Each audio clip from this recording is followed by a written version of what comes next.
Sat Sri Akal dosto. We are together again with Dr. Gurtan Singh Sidhu Saab. You know about Dr. Sidhu already. The people, the joinees who are going to join us for the first time, I must tell you that Dr. Saab was a professor there at Punjabi University, Patiala in Punjab, India. He has so many great students that he is very proud of, which is in itself a laurel. We are highly in debt. We are highly grateful of you people who are sending us such a great feedback. Those who have started reading great books, understanding the content, so futuristic about their future. And we still have so many hopes that you would always be connected with the committed literature, and you would inspire and encourage your fellow beings as well. Remember that understanding is always better than reading, but feeling is even better than understanding. So when you feel a better literature, a better subject matter, a better subject, then always follow that and let the others follow. So continuing the same streak of Amrit, which we started in a couple of last weeks, today we are going to do the 6th part of that same series. So first I would welcome Dr. Saab and then we'll go from there. Dr. Saab, ਤੁਹਾਡਾ ਆਉਣ ਲਈ ਬਹੁਤ-ਬਹੁਤ ਸਵਾਗਤ ਹੈ ਜੀ। ਵਾਹਿਗੁਰੂ ਜੀ ਕਾ ਖਾਲਸਾ, ਵਾਹਿਗੁਰੂ ਜੀ ਕੀ ਫਤਿਹ। ਸਰਦਾਰ ਗੁਰਦੀਪ ਸਿੰਘ ਜੀ ਜੋ ਮੇਰੇ ਨਾਲ ਬਹੁਤ ਵੱਡੇ ਸਹਿਯੋਗੀ ਦੇ ਤੌਰ ਤੇ ਬਹੁਤ ਵੱਡੀ ਕਿਸਮ ਦੀ ਸਹਿਯੋਗੀ, ਉਹਨਾਂ ਦੀ ਸਹਾਇਤਾ ਮੈਨੂੰ ਮੇਰੇ ਨਾਲ ਕੰਮ ਕਰ ਰਹੇ ਹਾਂ। ਅਸੀਂ ਯਤਨ ਕਰ ਰਹੇ ਹਾਂ ਸਾਰੇ ਵਿਸ਼ਵ ਦੀ ਸੰਗਤ ਨੂੰ, ਜਿਹਦੇ ਵਿੱਚ ਹਰ ਧਰਮਾਂ ਦੇ, ਹਰ ਖਿਆਲ ਦੇ, ਹਰ ਮਤ ਦੇ ਲੋਕ ਸ਼ਾਮਲ ਨੇ। ਦੁਨੀਆ ਤੋਂ ਲੈ ਕੇ ਭਾਰਤ, ਪੰਜਾਬ, ਸਾਰਿਆਂ ਨੂੰ ਇੱਕ ਵਾਰੀ ਮੇਰੇ ਫੇਰ ਫਤਿਹ ਬੁਲਾਉਣਾ ਮੈਂ। ਵਾਹਿਗੁਰੂ ਜੀ ਕਾ ਖਾਲਸਾ, ਵਾਹਿਗੁਰੂ ਜੀ ਕੀ ਫਤਿਹ। ਆਪੋ ਆਪਣੇ ਧਰਮਾਂ ਦੇ ਵਿੱਚ ਸਾਰੇ ਨਿਮਰਤਾ ਸਹਿਤ ਇਸ ਨੂੰ ਪ੍ਰਵਾਨ ਕਰਨ। ਅਸੀਂ ਅੰਮ੍ਰਿਤ ਦੇ ਉੱਤੇ ਆਪਣੇ ਰਾਹੀਂ ਯਤਨ ਕਰ ਰਹੇ ਹਾਂ। ਹਰ ਇੱਕ ਕੰਮ ਤੇ ਜੀਨੀਅਸ ਬੰਦਿਆਂ ਦਾ, ਜਿਹਨੂੰ ਅਸੀਂ ਲਿਆਉਣ ਦੇ ਵਿੱਚ ਆਪਣੀ ਬਹੁਤ ਜ਼ਿਆਦਾ ਬਾਹ ਲਾਈ ਆ, ਉਹਨਾਂ ਸਾਡੇ ਕੋਲੇ ਦਿਮਾਗ ਵੀ ਨਹੀਂ ਜਿੰਨੀ ਅਸੀਂ ਮਿਹਨਤ ਕੀਤੀ ਆ ਕਿ ਅਸੀਂ ਇਸ ਚੀਜ਼ ਨੂੰ ਪੰਜਾਬ ਦੇ ਲੋਕਾਂ ਤੱਕ, ਹਰ ਵਰਗ ਦੇ ਲੋਕਾਂ ਤੱਕ, ਭਾਰਤ ਦੇ ਲੋਕਾਂ ਤੱਕ ਅਤੇ ਦੁਨੀਆ ਦੇ ਵਿੱਚ ਪਹੁੰਚਾ ਸਕੀਏ। ਵੱਧ ਤੋਂ ਵੱਧ ਮੈਂ ਇਹਦੇ 'ਚ ਯਤਨ ਕੀਤਾ। 60-65 ਸਾਲ ਹੋ ਗਏ ਮੈਨੂੰ ਪੜ੍ਹਦੇ ਨੂੰ। ਕਾਫੀ ਕੁਝ ਮੈਂ ਪੜ੍ਹਿਆ ਵੀ ਹੈ। ਹਰਿੰਦਰ ਮਹਿਬੂਬ ਮੇਰੇ ਨਾਲ ਬਚਪਨ ਤੋਂ ਲੈ ਕੇ ਮੇਰੇ ਦੋਸਤ ਸੀ, ਉਹਨਾਂ ਤੋਂ ਸੁਣਿਆ ਵੀ ਹੈ, ਉਹਨਾਂ ਨਾਲ ਖਿਆਲ ਮੇਰੇ ਸਾਂਝੇ ਸੀ। ਪੂਰਨ ਸਿੰਘ ਤੇ ਮੈਂ PhD ਕੀਤੀ ਹੈ। ਉਸ ਵੇਲੇ ਵੀ ਮੈਂ ਬਹੁਤ ਸਟੱਡੀ ਕੀਤੀ ਸੀ ਆਪਦੇ ਵਿੱਤ ਤੋਂ ਵੱਧ। ਹੁਣ ਅਸੀਂ ਜੋ ਇਹ ਅੰਮ੍ਰਿਤ ਦੇ ਉੱਤੇ 6ਵਾਂ ਭਾਗ ਅੱਜ ਅਸੀਂ ਅੰਮ੍ਰਿਤ ਦਾ ਕਰਨਾ ਹੈ। ਕੁੱਲ ਇਸ ਦੇ 13 ਭਾਗ ਨੇ। ਅੰਮ੍ਰਿਤ ਇਸ ਧਰਤੀ ਦੇ ਉੱਤੇ ਭਾਵੇਂ ਸਾਰੇ ਧਰਮਾਂ 'ਚ ਮੌਜੂਦ ਹੈ। ਇਹਦਾ ਨਾਂ ਵੀ ਬਹੁਤ ਸਤਿਕਾਰਤ, ਉੱਚੇ ਰੁਤਬੇ ਦੇ ਵਿੱਚ ਲਿਆ ਜਾਂਦਾ ਹੈ। ਇਹ ਰੱਬ ਦੇ ਘਰ ਦੀ ਬਖਸ਼ਿਸ਼ ਹੈ, ਦਾਤ ਆ। ਪਰ ਜਿਸ ਤਰ੍ਹਾਂ ਦੇ ਨਾਲ ਅੰਮ੍ਰਿਤ ਤਿਆਰ ਹੋਇਆ, ਜਿਵੇਂ ਅੰਮ੍ਰਿਤ ਵਰਤਾਇਆ ਗਿਆ, ਜਿਵੇਂ ਇਸ ਅੰਮ੍ਰਿਤ ਦੇ ਵਿੱਚੋਂ ਇੱਕ ਕੌਮ ਸਾਜੀ ਹੈ। ਕੌਮ ਕਾਹਦੇ ਤੋਂ ਸਾਜੀ? ਸੋਰਡ ਦੇ ਵਿੱਚੋਂ, ਜਿਹਦੇ ਨਾਲ ਕੋਈ ਦੂਈ ਚੀਜ਼ ਨਹੀਂ ਹੁੰਦੀ, ਜਿਹੜੀ ਇੱਕ ਸਪਿਰਿਟ ਦਾ ਰੂਪ ਹੁੰਦੀ ਹੈ, ਜਿਹੜੀ ਧਰਤੀ ਦੇ ਉੱਤੇ ਰੱਬ ਦੇ ਨੂਰ ਨੂੰ ਡਾਇਰੈਕਟ ਰੂਪ ਦੇ ਵਿੱਚ ਲਿਆਉਂਦੀ ਹੈ, ਵਰਤਾਉਂਦੀ ਹੈ, ਜਿਹਦੀ ਕੋਈ ਧਾਰ ਹੁੰਦੀ ਹੈ, ਜਿਹਦੀ ਚਮਕ ਹੈ ਜਿਹੜੀ ਉਹਦੇ ਨੇੜੇ ਕੋਈ ਦੂਸਰੀ ਚੀਜ਼ ਨਹੀਂ ਲੱਗ ਸਕਦੀ। ਮੈਂ ਤੁਹਾਨੂੰ ਦੱਸਿਆ ਸੀ ਕਿ ਗੁਰੂਆਂ ਦੇ ਆਉਣ ਤੋਂ ਪਹਿਲਾਂ ਜਾਂ ਮੁਹੰਮਦ ਸਾਹਿਬ ਦੇ ਆਉਣ ਤੋਂ ਪਹਿਲਾਂ ਜਿਹੜੀ ਸੋਲਡ ਸੀ, ਇਹ ਜ਼ੁਲਮ ਦੇ ਨਾਂ ਦੇ ਉੱਤੇ ਹੀ ਚੱਲਦੀ ਸੀ।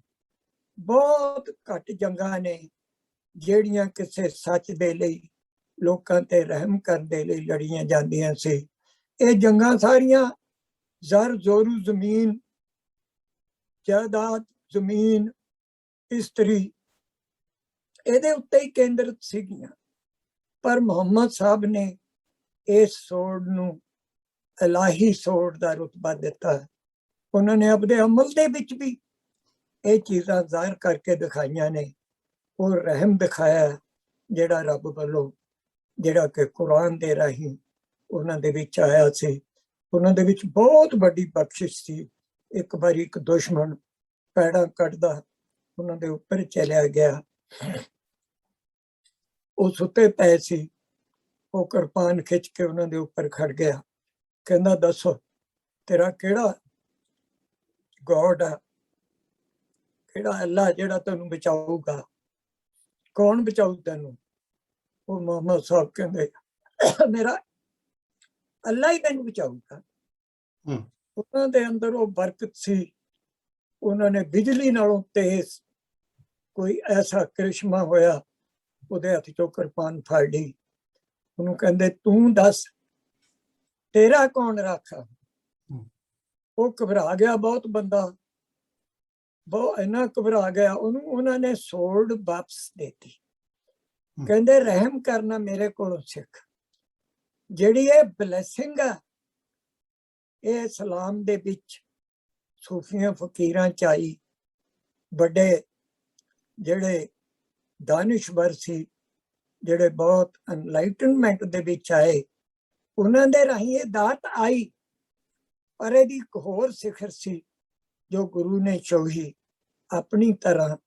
ਇਹ ਸੋੜ ਸੀ ਜਿਹੜੀ ਇੱਕ ਸੰਪੂਰਨ ਰਹਿਮ ਦੀ ਕਿਰਪਾਨ ਬਣ ਗਈ, ਦਾਤ ਦੀ ਬਖਸ਼ਿਸ਼ ਦੀ ਕਿਰਪਾਨ ਬਣ ਗਈ। ਅਸੀਂ ਜ਼ਫਰਨਾਮੇ ਦੇ ਵਿੱਚ ਇਹਦਾ ਜ਼ਿਕਰ ਕਰ ਚੁੱਕੇ ਹਾਂ। ਸੋ ਇਹ ਅੰਮ੍ਰਿਤ ਹੈ ਜੋ ਇਹਦਾ 6ਵਾਂ ਹਿੱਸਾ ਅੱਜ ਅਸੀਂ ਕਰਨਾ ਹੈ। ਇਹਦੇ ਉੱਤੇ ਇਹ ਜੋ ਇਲਾਹੀ ਨਦਰ ਦੇ ਪੈਂਡੇ ਗੁਰੂ ਗੋਬਿੰਦ ਸਿੰਘ ਜੀ ਦੇ ਉੱਤੇ ਚੌਥੀ ਜਿਲਦ ਆ, ਇਹਦੇ ਉੱਤੇ PhD ਵੀ ਕੀਤੀ ਆ। ਉਹਦੀ ਡਿਗਰੀ ਥੋੜੇ ਜਿਹੇ ਦਿਨ ਹੋਏ ਪੰਜਾਬੀ ਯੂਨੀਵਰਸਿਟੀ ਪਟਿਆਲਾ ਦੇ ਵਿੱਚ ਸੰਦੀਪ ਕੌਰ ਆ ਜਿਹੜੀ ਮੇਰੀ ਵਿਦਿਆਰਥੀ, ਬਲਵਿੰਦਰ ਕੌਰ ਆ ਜੋ ਹੈਡ ਆਫ ਦੀ ਡਿਪਾਰਟਮੈਂਟ ਆ ਬਠਿੰਡੇ ਰੀਜਨਲ ਸੈਂਟਰ ਦੇ ਵਿੱਚ, ਜਿਹੜਾ ਕਿ ਯੂਨੀਵਰਸਿਟੀ ਦੀ ਇੱਕ ਬ੍ਰਾਂਚ ਆ ਬਹੁਤ ਵੱਡੀ, ਤੇ ਉਹਦੀ ਸੁਪਰਵਿਜ਼ਨ ਦੇ ਵਿੱਚ ਉਹਨੇ PhD ਕੀਤੀ ਆ। ਮੈਂ ਵੀ ਉਹਨੂੰ ਆਪਣੀ ਤਰ੍ਹਾਂ ਦੀ ਮਦਦ ਦਿੱਤੀ ਆ, ਜਿਵੇਂ ਮੇਰੀ ਉਹ ਵਿਦਿਆਰਥੀ ਬਲਵਿੰਦਰ ਕੌਰ ਉਹਨੂੰ ਕਹਿੰਦੀ ਰਹੀ। ਉਹਨੇ ਬਹੁਤ ਸੋਹਣੀ ਤਰ੍ਹਾਂ ਨਾਲ ਇਹ ਡਿਗਰੀ ਪ੍ਰਾਪਤ ਕੀਤੀ ਆ। ਇਹਦੇ ਵਿੱਚ ਵਿਘਨ ਤੇ ਬਹੁਤ ਪਏ ਨੇ, ਬਹੁਤ ਜ਼ਿਆਦਾ। ਇੱਥੋਂ ਇਹ ਵੀ ਪਤਾ ਲੱਗਦਾ ਕਿ ਯੂਨੀਵਰਸਿਟੀਆਂ ਦਾ ਮਿਆਰ ਕਿੰਨਾ ਗਿਰਿਆ ਹੋਇਆ, ਕਿੱਥੋਂ ਤੱਕ ਈਰਖਾ ਚੱਲ ਰਹੀ ਆ, ਕਿੱਥੋਂ ਤੱਕ ਉਹਨਾਂ ਨੂੰ ਸ਼ਰਮ ਵੀ ਨਹੀਂ।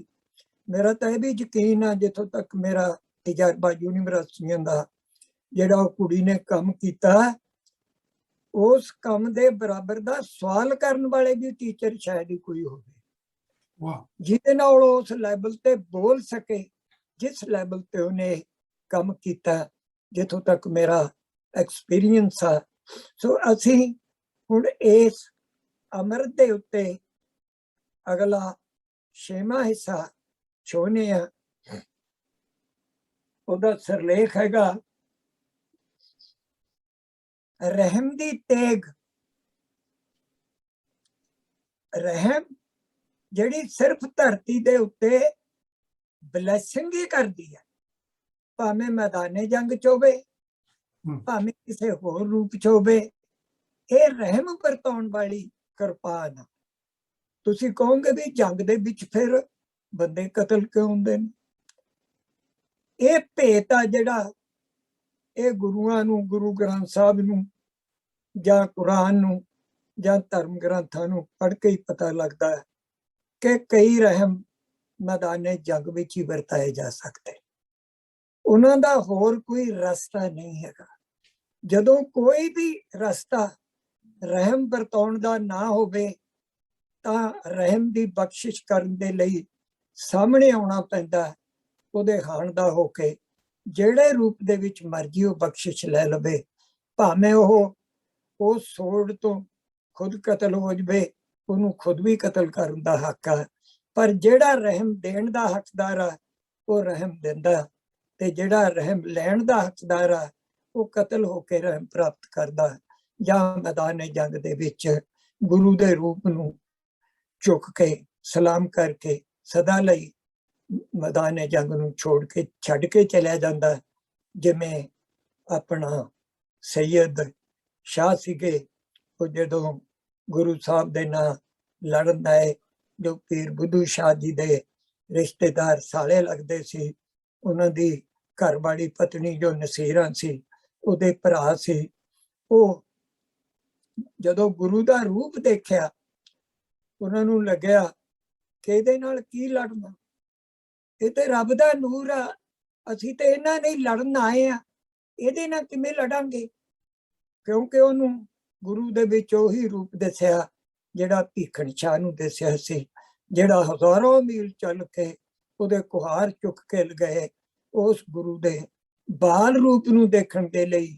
ਤੇ ਜਦੋਂ ਸੈਯਦ ਸ਼ਾਹ ਨੇ ਉਹਨਾਂ ਨੂੰ ਦੇਖਿਆ, ਉਹ ਮੈਦਾਨੇ ਜੰਗ ਨੂੰ ਛੱਡ ਕੇ ਚਲਿਆ ਗਿਆ।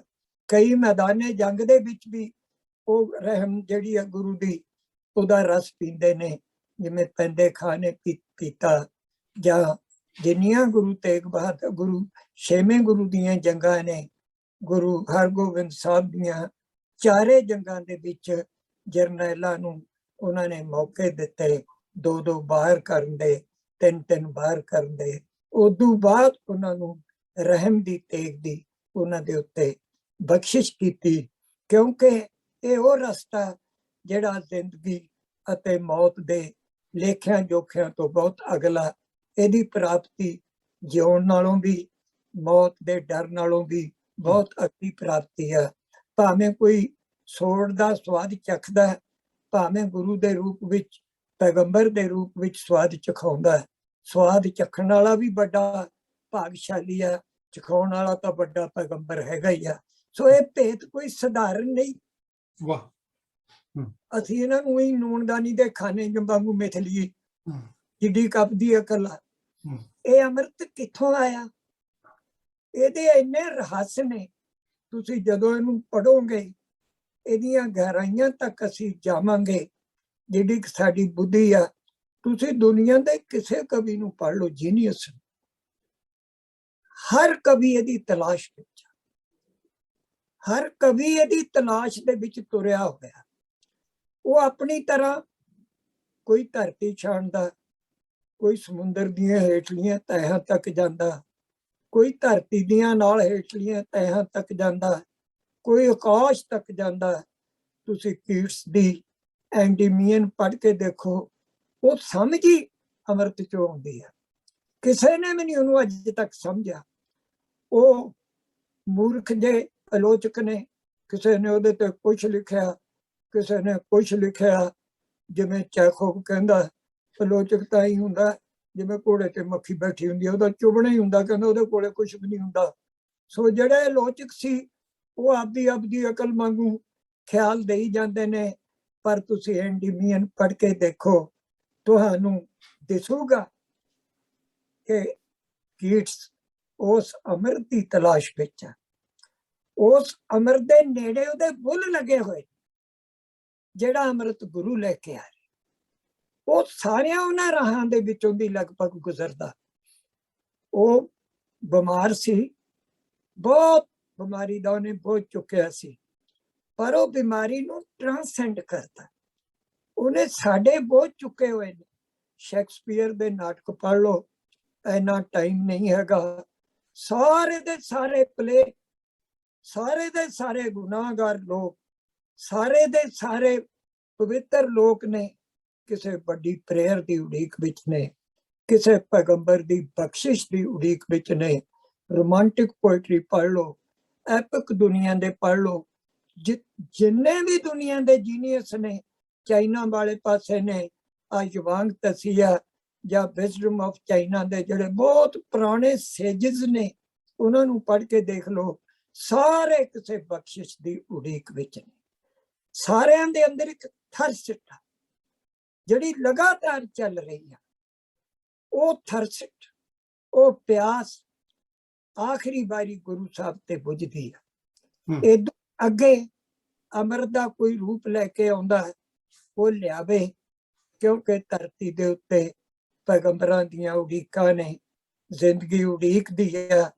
ਜ਼ਿੰਦਗੀ ਆਪਣੇ ਆਪ ਨੂੰ ਨੂਰ ਵਿੱਚ ਆ ਕੇ ਵੀ ਕਿਸੇ ਹੋਰ ਨੂਰ ਦੀ ਤਲਾਸ਼ ਵਿੱਚ ਆ। ਇਹ ਐਂਡਲੈਸਨੈਸ ਦਾ ਜੋ ਸਫ਼ਰ ਹੈ, ਇਹਦੇ ਵਿੱਚ ਅੰਮ੍ਰਿਤ ਦੀਆਂ ਇੰਨੀਆਂ ਦਿਸ਼ਾਵਾਂ ਨੇ। ਹਰਿੰਦਰ ਸਿੰਘ ਮਹਿਬੂਬ ਨੇ ਮੇਰੇ ਸਾਹਮਣੇ ਇੰਨਾ ਗੁਰੂ ਗ੍ਰੰਥ ਸਾਹਿਬ ਦਾ ਪਾਠ ਕੀਤਾ, ਕੱਲੇ ਕੱਲੇ ਅੱਖਰ ਦੇ ਵਿੱਚ, ਕੱਲੇ ਕੱਲੇ ਸ਼ਬਦ ਦੇ ਵਿੱਚ ਕਿੱਥੋਂ ਤੱਕ ਉਤਰਿਆ। ਦੁਨੀਆ ਦੇ ਜਿੰਨੇ ਫਲਸਫਰ, ਜਿੰਨੀਆਂ ਕਿਤਾਬਾਂ ਦਾ ਜ਼ਿਕਰ ਆ, ਸਾਰੀਆਂ ਪੜ੍ਹੀਆਂ ਨੇ।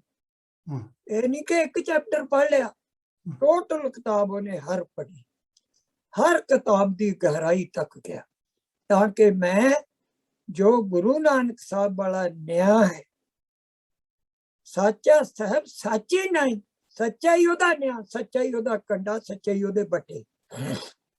ਉਹਦੀ ਜਿਹੜੀ ਤਰਾਜ਼ੂ ਆ, ਉਹ ਬਦਲ ਵਾਲੀ ਨਹੀਂ ਹੈਗੀ। ਜਿਹਨੇ ਨਰਕ ਬਣਾਇਆ ਹੋਇਆ, ਜਿਹੜਾ ਪਾਪ ਦੇ ਨਾਲ ਹੀ ਵਰਤਾ ਕਰਦਾ, ਜਿੱਥੇ ਤੇਰਾ ਤੇਰਾ ਦੀ ਥਾਂ ਮੇਰਾ ਮੇਰਾ ਮੇਰਾ ਹੀ ਹੈ, ਮੋਦੀ ਤੱਕ ਚੱਲਦਾ, ਇਹ ਨਹੀਂ ਹੈਗਾ। ਉਹ ਜਿਹੜਾ ਸੱਚ ਦਾ ਨਿਆਂ ਹੈ ਗੁਰੂ ਨਾਨਕ ਸਾਹਿਬ ਦਾ, ਉਹਦੇ ਵਿੱਚੋਂ ਨੇ ਹਰ ਖਿਆਲ ਨਾਲ ਨਿਆਂ ਕੀਤਾ। ਉਹਦਾ ਇਹ ਵੀ ਯਕੀਨ ਸੀ, ਜੇ ਮੈਂ ਨਿਆਂ ਨਹੀਂ ਕਰੂੰਗਾ, ਮੈਂ ਕਿਸੇ ਨਰਕ ਦਾ ਭਾਗੀ ਹੋਊਂ, ਮੈਂ ਕਿਸੇ ਗੁਰੂ ਦੇ ਰਾਹ ਤੋਂ ਬੇਮੁਖ ਹੋਊਂਗਾ। ਇਸ ਦ੍ਰਿਸ਼ਟੀ ਦੇ ਉੱਤੇ ਹੀ ਇਹ ਅੰਮ੍ਰਿਤ ਦੀ ਦਾਤ ਤਿਆਰ ਹੋਈ ਹੈ। ਤੁਹਾਨੂੰ ਮੈਂ ਸਾਰੀ ਸੰਗਤ ਨੂੰ ਬੇਨਤੀ ਕਰਦਾ ਕਿ ਯੂਟਿਊਬਾਂ ਦੇ ਉੱਤੇ ਘੱਟ ਯੂਟਿਊਬਾਂ ਪਾਓ, ਬਹੁਤ ਘੱਟ ਪੜ੍ਹਾਈ ਕਰੋ, ਆਪਦੀ ਜ਼ਿੰਮੇਵਾਰੀ ਦੇ ਵਿੱਚ ਦੇਖੋ ਕਿ ਸਾਡੀ ਕੀ ਦੇਣ, ਅਸੀਂ ਹੁਣ ਤੱਕ ਕੀ ਪ੍ਰਾਪਤ ਕੀਤਾ। ਸਾਡੀ ਜ਼ੁਬਾਨ ਦੇ ਰਾਹੀਂ, ਸਾਡੇ ਕੰਮ ਦੇ ਰਾਹੀਂ ਅਸੀਂ ਕਿੱਥੇ ਤੱਕ ਗੁਰੂਆਂ ਦੇ ਮਿਸ਼ਨ ਨੂੰ ਪਹੁੰਚਾਇਆ, ਜਾਂ ਜ਼ਿੰਦਗੀ ਦੀ ਸੱਚਾਈ ਤੇ ਪਹਿਰਾ ਦਿੰਦੇ ਆ। ਸਾਡੀ ਸਾਰਿਆਂ ਦੀ ਇਹ ਇਕੱਠੀ ਜ਼ਿੰਮੇਵਾਰੀ ਆ ਕਿ ਇਹਨੂੰ ਵੱਧ ਤੋਂ ਵੱਧ ਪੜ੍ਹੋ, ਇਸ ਤੋਂ ਅੱਗੇ ਸੋਚੋ, ਇਸ ਤੋਂ ਅੱਗੇ ਕੰਮ ਕਰੋ। ਜਿਹੜੀਆਂ ਸਾਡੇ 'ਚ ਘਾਟਾਂ ਨੇ, ਘਾਟਾਂ ਹੀ ਘਾਟਾਂ ਨੇ, ਤੁਸੀਂ ਉਹ ਥਾਂ ਨੂੰ ਅੱਗੇ ਤੋਂ ਅੱਗੇ ਹੋਰ ਵਧਾਓ, ਹੋਰ ਅੱਗੇ ਲੈ ਕੇ ਜਾਓ। ਅਸੀਂ ਸਾਰੀ ਸੰਗਤ ਨੂੰ, ਸਾਰੇ ਬੱਚਿਆਂ ਭਰਾਵਾਂ ਨੂੰ, ਬਜ਼ੁਰਗਾਂ ਨੂੰ ਬੇਨਤੀ ਕਰਦੇ ਹਾਂ ਕਿ ਉਹ ਇੱਥੋਂ ਇਹੀ ਕੁਝ ਸਿੱਖਣ। ਹੋਰ ਸਾਡਾ ਕੋਈ ਮਨੋਰਥ ਨਹੀਂ, ਕਿਸੇ ਦਾ ਦਿਲ ਦਿਖਾਉਣਾ ਨਹੀਂ, ਕਿਸੇ ਨੂੰ ਅਸੀਂ ਛੋਟਾ ਵੱਡਾ ਨਹੀਂ ਕਰ ਸਕਦੇ। ਸਿਰਫ ਆਪਦੀ ਉਹ ਪਹਿਚਾਣ ਕਰਾਉਂਦੇ ਹਾਂ ਜਦੋਂ ਅਸੀਂ ਕਿਸੇ ਛੋਟੇਪਣ ਚਾਹੁੰਦੇ ਹਾਂ। ਸੋ ਮੈਂ ਹੁਣ ਅੱਜ ਇਹ ਅਸੀਂ ਅੰਮ੍ਰਿਤ ਦਾ 6ਵਾਂ ਭਾਗ ਸ਼ੁਰੂ ਕਰਦੇ ਹਾਂ। ਤੁਹਾਡੇ ਸਾਰਿਆਂ ਤੋਂ ਇਜਾਜ਼ਤ ਮੰਗਦਾ ਮੈਂ। ਰਹਿਮ ਦੀ ਤੇਗ, ਖਾਲਸੇ ਦਾ ਪੌ ਫਟਾਲਾ।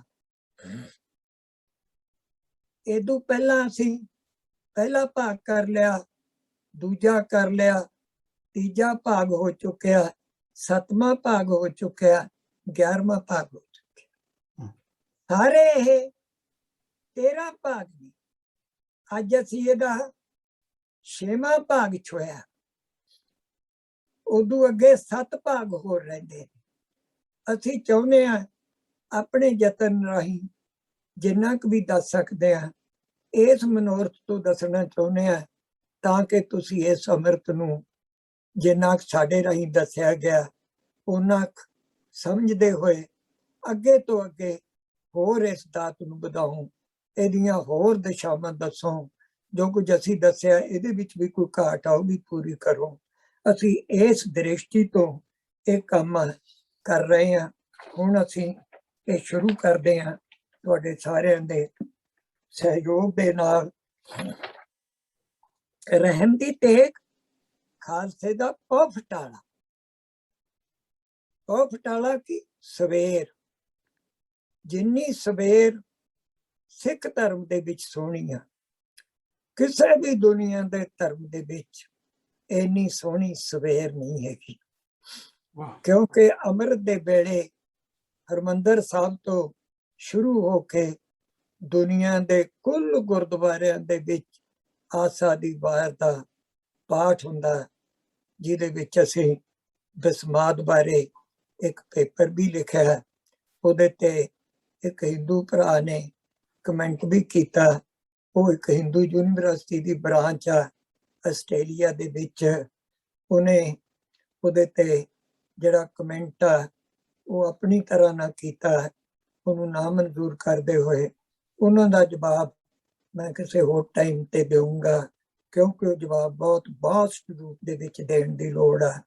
ਅੱਗੇ ਵੀ ਮੈਂ 33 ਪਾਰਲੀਮੈਂਟਾਂ ਦੇ ਵਿੱਚ 10 ਮਾਰਚ ਤੋਂ 26 ਮਾਰਚ 2015 ਦੇ ਵਿੱਚ ਇੱਕ ਪੇਪਰ ਦੇ ਵਿੱਚ ਇਸ ਤਰ੍ਹਾਂ ਦਾ ਸੁਨੇਹਾ ਦਿੱਤਾ ਸੀ।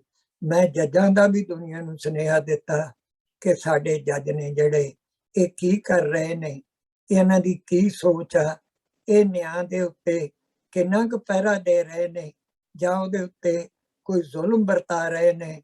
ਮੈਂ ਬਹੁਤ ਵੱਡੀ ਰੈਵੀਲੇਸ਼ਨ ਨੇ ਜਿਹੜੀਆਂ ਗੁਰੂਆਂ ਦੀਆਂ, ਪੈਗੰਬਰਾਂ ਦੀਆਂ, ਕਵੀਆਂ ਦੇ ਜਿਹੜੇ ਵੱਡੇ ਅਨੁਭਵ ਨੇ, ਪਰਵਾਜ਼ਾਂ ਨੇ, ਉਸ ਧਿਆਨ ਦੇ ਉੱਤੇ ਕੇਂਦਰਿਤ ਕਰਕੇ ਉਹ ਮੈਂ ਪੇਪਰ ਲਿਖਿਆ। ਇਸੇ ਤਰ੍ਹਾਂ ਜਿਹੜਾ ਮੇਰੇ ਤੇ ਕਮੈਂਟ ਆਇਆ, ਉਹ ਜਿਹੜਾ ਮੈਂ ਗੁਰੂ ਗ੍ਰੰਥ ਸਾਹਿਬ ਦੇ ਰਾਗਾਂ ਦੇ ਉੱਤੇ ਛੋਟਾ ਜਿਹਾ 4 ਪੇਜ ਦਾ ਲੇਖ ਲਿਖਿਆ ਸੀ, ਉਹਦਾ ਮੈਂ ਜਵਾਬ ਉਹਨਾਂ ਸਾਰਿਆਂ ਨੂੰ ਭੇਜੂੰਗਾ ਵੀ, ਤੇ ਮੈਂ ਕਿਸੇ ਵੱਡੇ ਲੈਵਲ ਦੇ ਉੱਤੇ ਇਹ ਜਵਾਬ ਲਿਖੂੰਗਾ। ਥੋੜਾ ਜਿਹਾ ਟਾਈਮ ਲੱਗ ਜਾਂਦਾ ਕਿਉਂਕਿ ਉੱਥੇ ਇਹ ਜਵਾਬ ਦੇਣ ਦੀ ਲੋੜ ਨਹੀਂ ਸੀ। ਇਹ ਕੋਈ ਸਾਡਾ ਆਪਸਕਾਰੀ ਦਾ ਕੋਈ ਬਹਿਸ ਦਾ ਮੈਚ ਨਹੀਂ ਹੈਗਾ। ਇਹ ਤੇ ਅਸੀਂ ਕੋਈ ਖਿਆਲ ਆ ਜਿਹੜਾ ਦੁਨੀਆ ਨੂੰ ਕਨਵਿੰਸ ਕਰਨਾ, ਜੇ ਉਹਨਾਂ ਨੂੰ ਕੀਮਤੀ ਲੱਗੂਗਾ ਉਸ ਖਿਆਲ ਨੂੰ ਉਹ ਅਪਣਾ ਲੈਣਗੇ, ਤੇ ਜਿਹੜਾ ਕੀਮਤੀ ਨਹੀਂ ਲੱਗੂਗਾ ਉਹਨੂੰ ਉਹ ਅਨਡਿਸਟ ਕਰ ਦੇਣਗੇ। ਸੋ ਮੈਂ ਹੁਣ ਸ਼ੁਰੂ ਕਰਦੇ ਹਾਂ ਅਸੀਂ ਰਹਿਮ ਦੀ ਤੇਗ।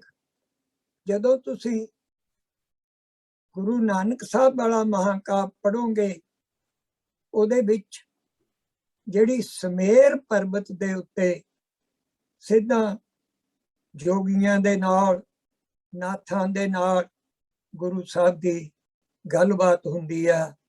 ਉਹਦੇ ਵਿੱਚ ਹਰਿੰਦਰ ਮਹਿਬੂਬ ਨੇ ਲਿਖਿਆ ਕਿ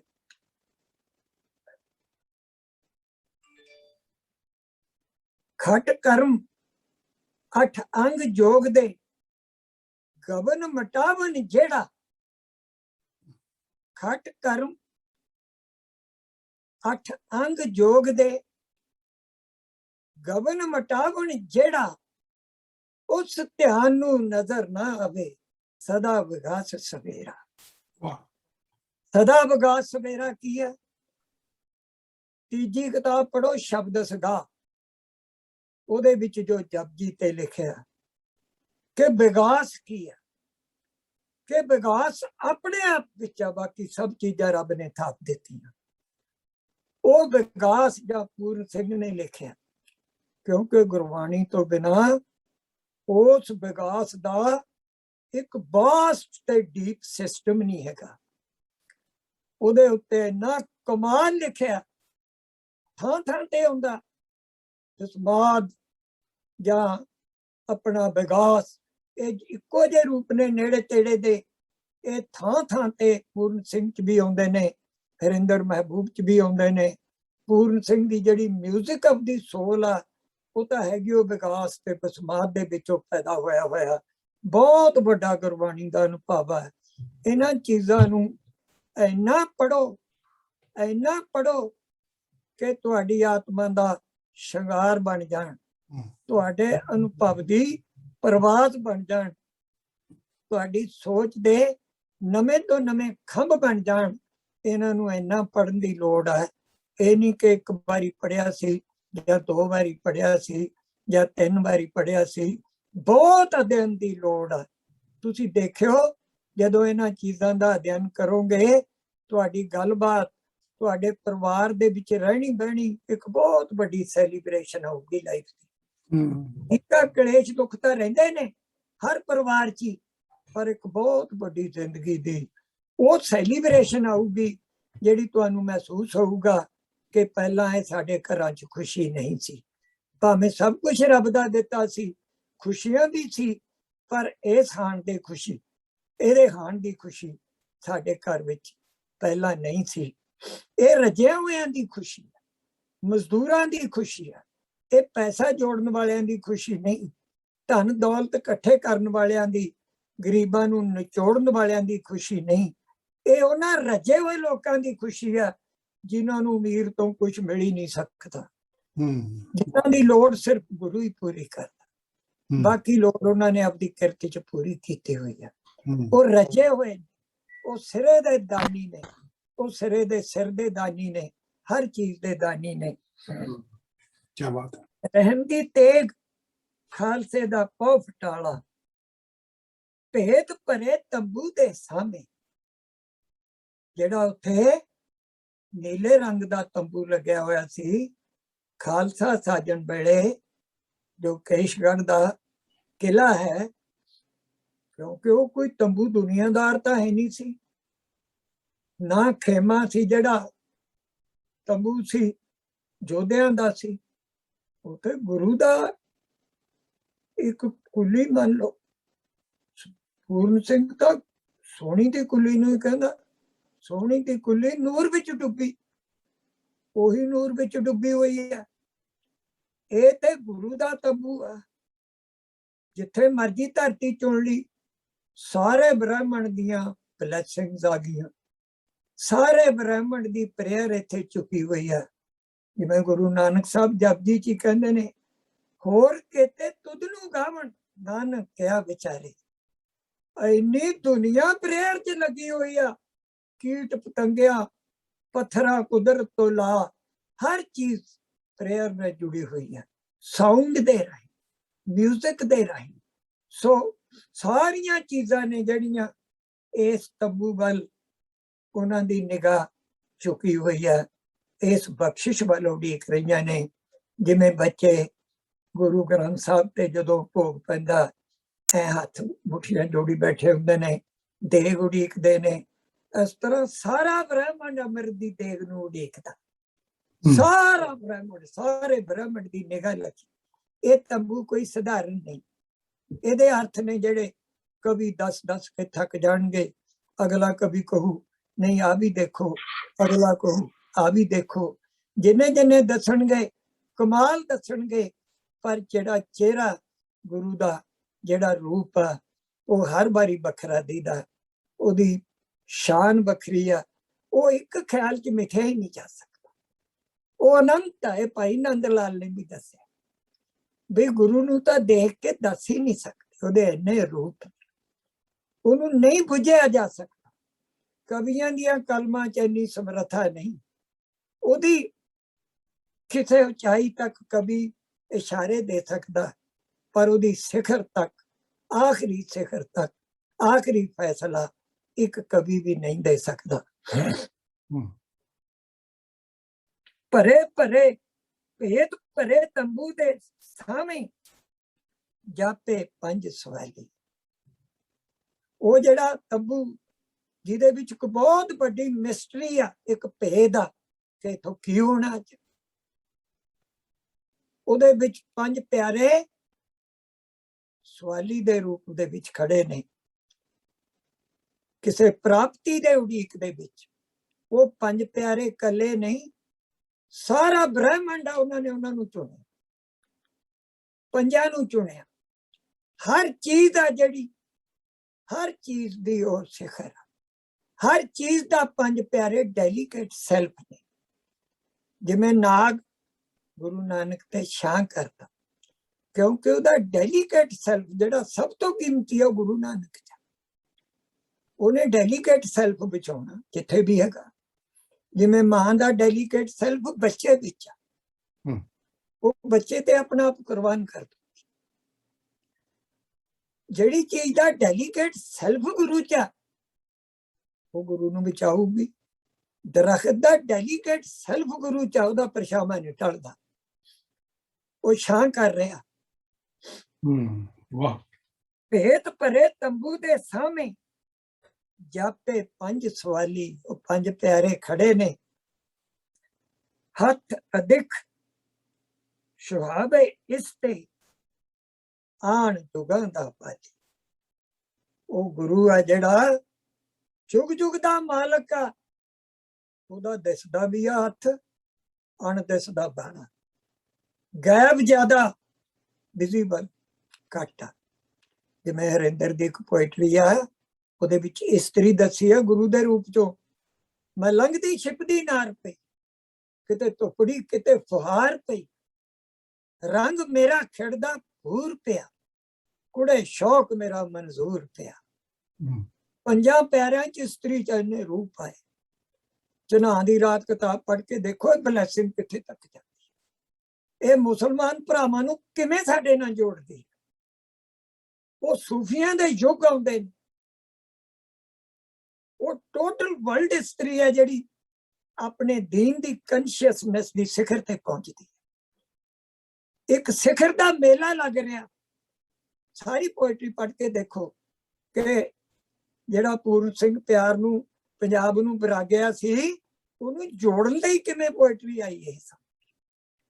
ਉਹਨੂੰ ਇੱਕਮਿਕ ਕਰਨ ਦੇ ਲਈ, ਜਿਵੇਂ ਆਪਣਾ ਸਾਹਿਬਾਂ ਦੀ ਪੋਇਮ ਆ ਉਹਦੇ ਉੱਤੇ ਆਪਣੇ ਚਨਾਹ ਦੀ ਪੰਜਵੀਂ ਕਾ ਪੁਸਤਕ ਚ ਟੋਪੇ ਗਾਜ਼ੀ ਖਾਨ ਦੇ ਸਿਖਰ ਦੁਪਹਿਰ ਦੀ ਹੂਰ, ਬਾਗਾਂ ਸਮਿਆਂ ਵਾਲੀਆਂ ਖਿੱਚ ਰਹੀ ਵੱਲ ਨੂਰ। ਸਮਾਂ ਬੇਨੂਰ ਹੋਇਆ ਪਿਆ, ਢਹਿ ਢੇਰੀ ਹੋਇਆ ਪਿਆ। ਸਿਆਸੀ ਬੰਦਿਆਂ ਦਾ ਚੋਰਾਂ ਸ਼ੋਰਾਂ ਦਾ ਰੌਲਾ ਪੈ ਰਿਹਾ, ਅਸਮਾਨ ਤੱਕ ਛਾਇਆ ਹੋਇਆ। ਕਿਸੇ ਟੈਲੀਵਿਜ਼ਨ ਤੇ ਸੁਣ ਲਓ, ਕਿਤੇ ਸੁਣ ਲਓ, ਜਿਵੇਂ ਧਰਤੀ ਦੇ ਉੱਤੇ ਇਹੀ ਰਹਿ ਗਏ ਸਭ ਕੁਝ ਸਾਡੇ ਲਈ, ਹੋਰ ਕੋਈ ਗੱਲ ਕਰਨ ਲਈ ਉਹ ਨਹੀਂ ਖੁਸ਼। ਜਿੱਥੇ ਮਰਜ਼ੀ ਸੁਣ ਲਓ, ਇਹੀ ਹੀਰੋ ਬਣੇ ਹੋਏ ਨੇ ਜਿਨ੍ਹਾਂ ਚ ਇੱਕ ਸਿੱਤ ਵੀ ਨਹੀਂ। ਗੁਰੂ ਦੇ ਸਾਹਮਣੇ, ਇਹਨਾਂ ਚੀਜ਼ਾਂ ਦੇ ਸਾਹਮਣੇ ਹੱਥ ਦੇਖ ਸੁਹਾਵੇ ਇਸ ਤੇ ਆਣ ਜੁਗਾਂ ਦਾ ਬਾਲੀ। ਉਹ ਜੁਗ ਜੁਗ ਦਾ ਜਿਹੜਾ ਮਾਲਕ ਗੁਰੂ ਆ, ਉਹ ਦਿਸਦੇ ਹੱਥ ਦੇ ਪਿੱਛੇ ਅਣਦਿਸ ਬਰਕਤਾਂ ਨੇ ਜਿਹੜੀਆਂ ਉਹਨਾਂ ਨੂੰ ਸੁਹਾਰਿਆ।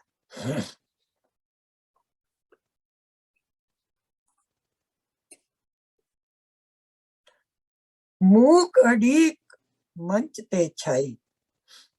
ਉਹ ਜਿਹੜੀ ਸਟੇਜ ਸੀਗੀ, ਜਿਹੜੀ ਰੂਹਾਨੀਅਤ ਦੀ ਰੰਗ ਭੂਮੀ ਸੀ।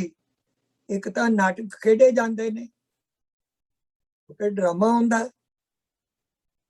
ਇਹ ਰੱਬ ਦੇ ਘਰ ਦੀ ਰੰਗ ਭੂਮੀ ਹੈ ਜਿੱਥੇ ਕੌਮ ਸਾਜੀ ਜਾ ਰਹੀ ਹੈ।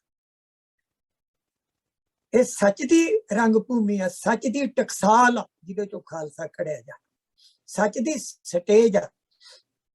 ਮੂਕ ਉਡੀਕ ਮੰਚ ਤੇ ਛਾਈ। ਉਹ ਜਿਹੜਾ ਤੰਬੂ ਆ ਜਿੱਥੇ ਸੰਗਤ ਸਜੀ ਹੋਈ ਆ, ਇੱਕ ਚੁੱਪ ਉਡੀਕ ਹੋ ਰਹੀ ਆ, ਸਾਰੇ ਚੁੱਪ ਨੇ। ਕੀ ਹੋਊਗਾ?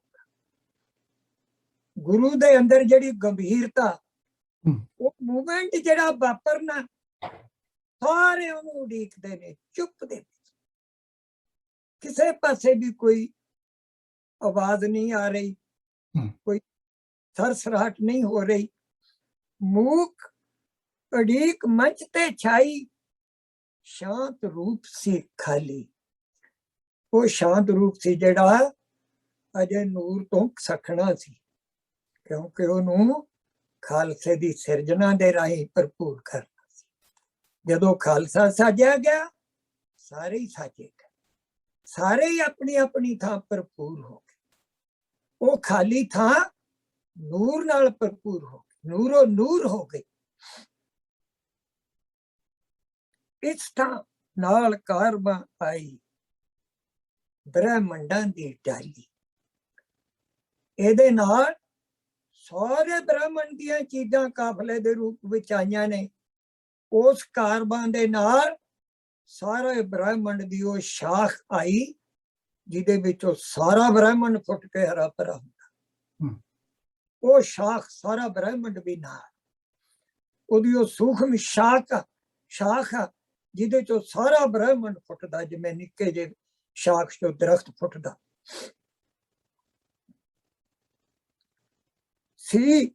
ਬ੍ਰਹਮੰਡ ਦਾ ਨੁਕਤਾ ਕੋਈ ਕਿਤੇ ਮੰਚ ਦੇ ਸੀਨੇ, ਸਾਰੇ ਬ੍ਰਹਮੰਡ ਦਾ ਕੋਈ ਕੇਂਦਰ ਸੀ, ਕੋਈ ਪੁਆਇੰਟ ਸੀ, ਜਿਹੜੀ ਇਹ ਰੂਹਾਨੀ ਮੰਚ ਸੀ, ਰੰਗ ਭੂਮੀ ਸੀ। ਇਹਦੇ ਦਿਲ ਦੇ ਉੱਤੇ ਸੀਨਾ ਕੀ ਹਾਰਟ, ਇਹਦੇ ਦਿਲ ਦੇ ਉੱਤੇ, ਇਹਦੇ ਸੂਖਮ ਹਿੱਸੇ ਦੇ ਉੱਤੇ ਇਸ ਤਰ੍ਹਾਂ ਨਾਲ ਕਾਰਬਾਂ ਆਈ ਬ੍ਰਹਮੰਡਾਂ ਦੀ ਡਾਲੀ ਸੀ। ਬ੍ਰਹਮੰਡ ਦਾ ਨੁਕਤਾ ਕੋਈ ਕਿਤੇ ਮੰਚ ਦੇ ਸੀਨੇ, ਸਾਰੇ ਬ੍ਰਹਮੰਡ ਦਾ ਕੋਈ ਬਹੁਤ ਸੂਖਮ ਕਿਸਮ ਦਾ ਨੁਕਤਾ ਸੀ, ਜਿਹੜਾ ਇਸ ਇਲਾਹੀ ਮੰਚ ਦੇ ਦਿਲ ਦੇ ਉੱਤੇ ਟਿਕਿਆ ਹੋਇਆ ਸੀ, ਦਿਲ ਦੇ ਉੱਤੇ ਧਿਆਨ ਕੇਂਦਰਿਤ ਸੀਗਾ। ਧਰਤੀ ਕਾਲ ਨਭਾਂ ਨੇ ਜੋੜੇ ਨਾਲ ਜਿਹਦੇ ਜਾ ਸੀਨੇ, ਜਿਹਦੇ ਨਾਲ ਧਰਤੀ ਸਮਾਂ ਅਸਮਾਨਾਂ ਨੇ ਆਪੋ ਆਪਣੀਆਂ ਪੌੜੀਆਂ ਦੇ ਡੰਡੇ ਜਾ ਜੋੜੇ, ਆਪੋ ਆਪਣੀਆਂ ਪੌੜੀਆਂ, ਆਪਦੀ ਕੰਸ਼ੀਅਸਨੈਸ ਦੀਆਂ ਪੌੜੀਆਂ ਲਗਾਈਆਂ। ਜਿਵੇਂ ਸੁਲੇਮਾਨ ਦੀ ਪੌੜੀ ਹੁੰਦੀ ਆ ਓਲਡ ਟੈਸਟਾਮੈਂਟ ਦੇ ਵਿੱਚ ਕਿ ਰੱਬ ਦੇ ਦਰ ਤੱਕ ਜਾਣਾ, ਜਪਜੀ ਚ ਪੌੜੀਆਂ ਨੇ। ਇਹ ਪੌੜੀਆਂ ਰੂਹਾਨੀਅਤ ਦੀਆਂ ਮੰਜ਼ਿਲਾਂ ਨੇ, ਸਬਕ ਵੀ ਨੇ। ਪਿੱਛੇ ਤੋਂ ਇੱਕ ਟ੍ਰੈਡੀਸ਼ਨ ਆ ਰਹੀ ਆ ਸਾਰੇ ਪੈਗੰਬਰਾਂ ਦੀ, ਸਾਰੇ ਧਰਮਾਂ ਦੀ। ਸ਼ੋਹੇ ਮੰਚ ਨੂੰ ਤੇਜ਼ ਸੋਹਜਦਾ, ਸੋਹਜ ਕੀ ਡੈਲੀਕੇਸੀ ਗ੍ਰੇਸ। ਸ਼ੋਹੇ ਮੰਚ ਨੂੰ ਤੇਜ਼ ਸੋਹਜਦਾ ਉਹ ਗ੍ਰੇਸ ਜਿਹੜੀ ਰੱਬ ਵੱਲੋਂ ਹੀ ਹੁੰਦੀ ਆ, ਜਿਹਦੇ ਚ ਸਿੰਪਲੀਸਿਟੀ ਆ। ਜਿਵੇਂ ਪੰਜ ਪਿਆਰੇ ਸਾਜੇ, ਕੋਈ ਉਹਨਾਂ ਚ ਵੱਧ ਘੱਟ ਚੀਜ਼ ਨਹੀਂ ਸੀ ਜਿਹੜੀ ਉਹਨਾਂ ਦਾ ਰੂਪ ਵਿਗਾੜੇ, ਉਹਨਾਂ ਦੇ ਇਲਾਹੀ ਹੁਸਨ ਨੂੰ ਭੰਗ ਕਰੇ। ਉਹ ਸੋਚ ਜਿਹੜਾ ਤੁਹਾਡੀ ਮੌਲਿਕ ਸੁੰਦਰਤਾ ਨੂੰ ਸੋਹਣਾ ਬਣਾਵੇ ਪਰ ਵਿਗਾੜੇ ਨਾ, ਉਹਦੇ ਤੇ ਬੋਝ ਨਾ ਬਣੇ। ਕਈ ਵਾਰੀ ਗਹਿਣੀ ਦੁਨੀਆਦਾਰੀ ਬੋਝ ਬਣ ਜਾਂਦੇ ਨੇ, ਪੁਸ਼ਾਕ ਹੀ ਬੋਝ ਬਣ ਜਾਂਦੀ ਹੈ ਜਦੋਂ ਉਸ ਤਾਲ ਨਾਲੋਂ ਟੁੱਟ ਕੇ ਸ਼ਿੰਗਾਰ ਕਰਦੇ ਆ। ਜਦੋਂ ਦੁਨੀਆਦਾਰੀ ਵੱਲ ਅਸੀਂ ਉਲਾਰੂ ਹੁੰਦੇ ਆ। ਸ਼ੋਹੇ ਮੰਚ ਨੂੰ ਤੇਜ਼ ਸੁਹਜਦਾ ਇੱਕ ਭਖਦਾ ਪਰਛਾਵਾਂ, ਇੱਕ ਬਹੁਤ ਤੇਜ਼ ਪਰਛਾਵਾਂ ਭਖ ਰਿਹਾ, ਜਿਸ ਚੋਂ ਕਲਗੀਧਰ ਦਾ ਦਮਕੇ ਅਮਰ ਪ੍ਰੇਮ ਬੇਨਾਮਾ। ਉਹ ਪਰਛਾਵਾਂ ਜਿਹਦੇ ਵਿੱਚ ਗੁਰੂ ਦਾ ਅਮਰ ਪਿਆਰ ਆ, ਜਿਹਨੂੰ ਕੋਈ ਨਾਂ ਨਹੀਂ ਦਿੱਤਾ ਗਿਆ। ਉਹਨੇ ਨਾਂ ਦੀ ਪੁਸ਼ਾਕ ਨਹੀਂ ਪਹਿਨੀ। ਇਹ ਜੋ ਚਾਈਨਾ ਦੇ ਪੈਗੰਬਰ ਨੇ ਯਵਾਂਗ ਤਸੀ, ਮੋਹ ਤਸੀ ਵਗੈਰਾ, ਉਹਨਾਂ ਨੇ ਦੱਸਿਆ ਕਿ ਨਾਂ ਦੀ ਮੇਰ ਚਾ ਕੇ ਚੀਜ਼ ਇੱਕ ਦੁਨੀਆਦਾਰੀ ਸਾਡੀ ਪਹੁੰਚ ਚ ਆ ਜਾਂਦੀ ਆ। ਨਾਮ ਉਦੋਂ ਵੀ ਵੱਡੀ ਆ ਜਿਹਨੇ ਨਾਮ ਦੀ ਪੁਸ਼ਾਕ ਨਹੀਂ ਪਹਿਨੀ ਹਾਲੇ। ਇਹ ਜਦੋਂ ਤੁਸੀਂ 7ਵੀਂ ਕਿਤਾਬ ਪੜ੍ਹੋਗੇ, ਉਹਦੇ ਵਿੱਚ ਪਹਿਲਾ ਹੀ ਲਤੀਫ ਖਿਆਲ ਚਾਈਨਾ ਦਾ ਸ਼ੁਰੂ ਹੁੰਦਾ। ਕਦੇ ਵੀ ਅੱਜ ਤੱਕ ਕਿਸੇ ਦੁਨੀਆ ਦੇ ਵਿਦਵਾਨ ਨੇ ਇੰਨਾ ਕਮਾਲ ਨਹੀਂ ਲਿਖਿਆ, ਨਾ ਚਾਈਨਾ ਨੇ ਖੁਦ ਲਿਖਿਆ, ਜਿੰਨਾ ਹਰਿੰਦਰ ਨੇ 7ਵੀਂ ਕਿਤਾਬ ਚ ਲਿਖਿਆ। ਚਾਈਨਾ ਦੇ ਲਤੀਫ ਖਿਆਲ ਪਰ ਕਿ ਉਹ ਗੁਰੂ ਦੇ ਕਿੰਨਾ ਨੇੜੇ ਆ। ਉਹਦੇ ਚ ਆਉਂਦਾ ਨਾਮ ਦੀ ਪੁਸ਼ਾਕ।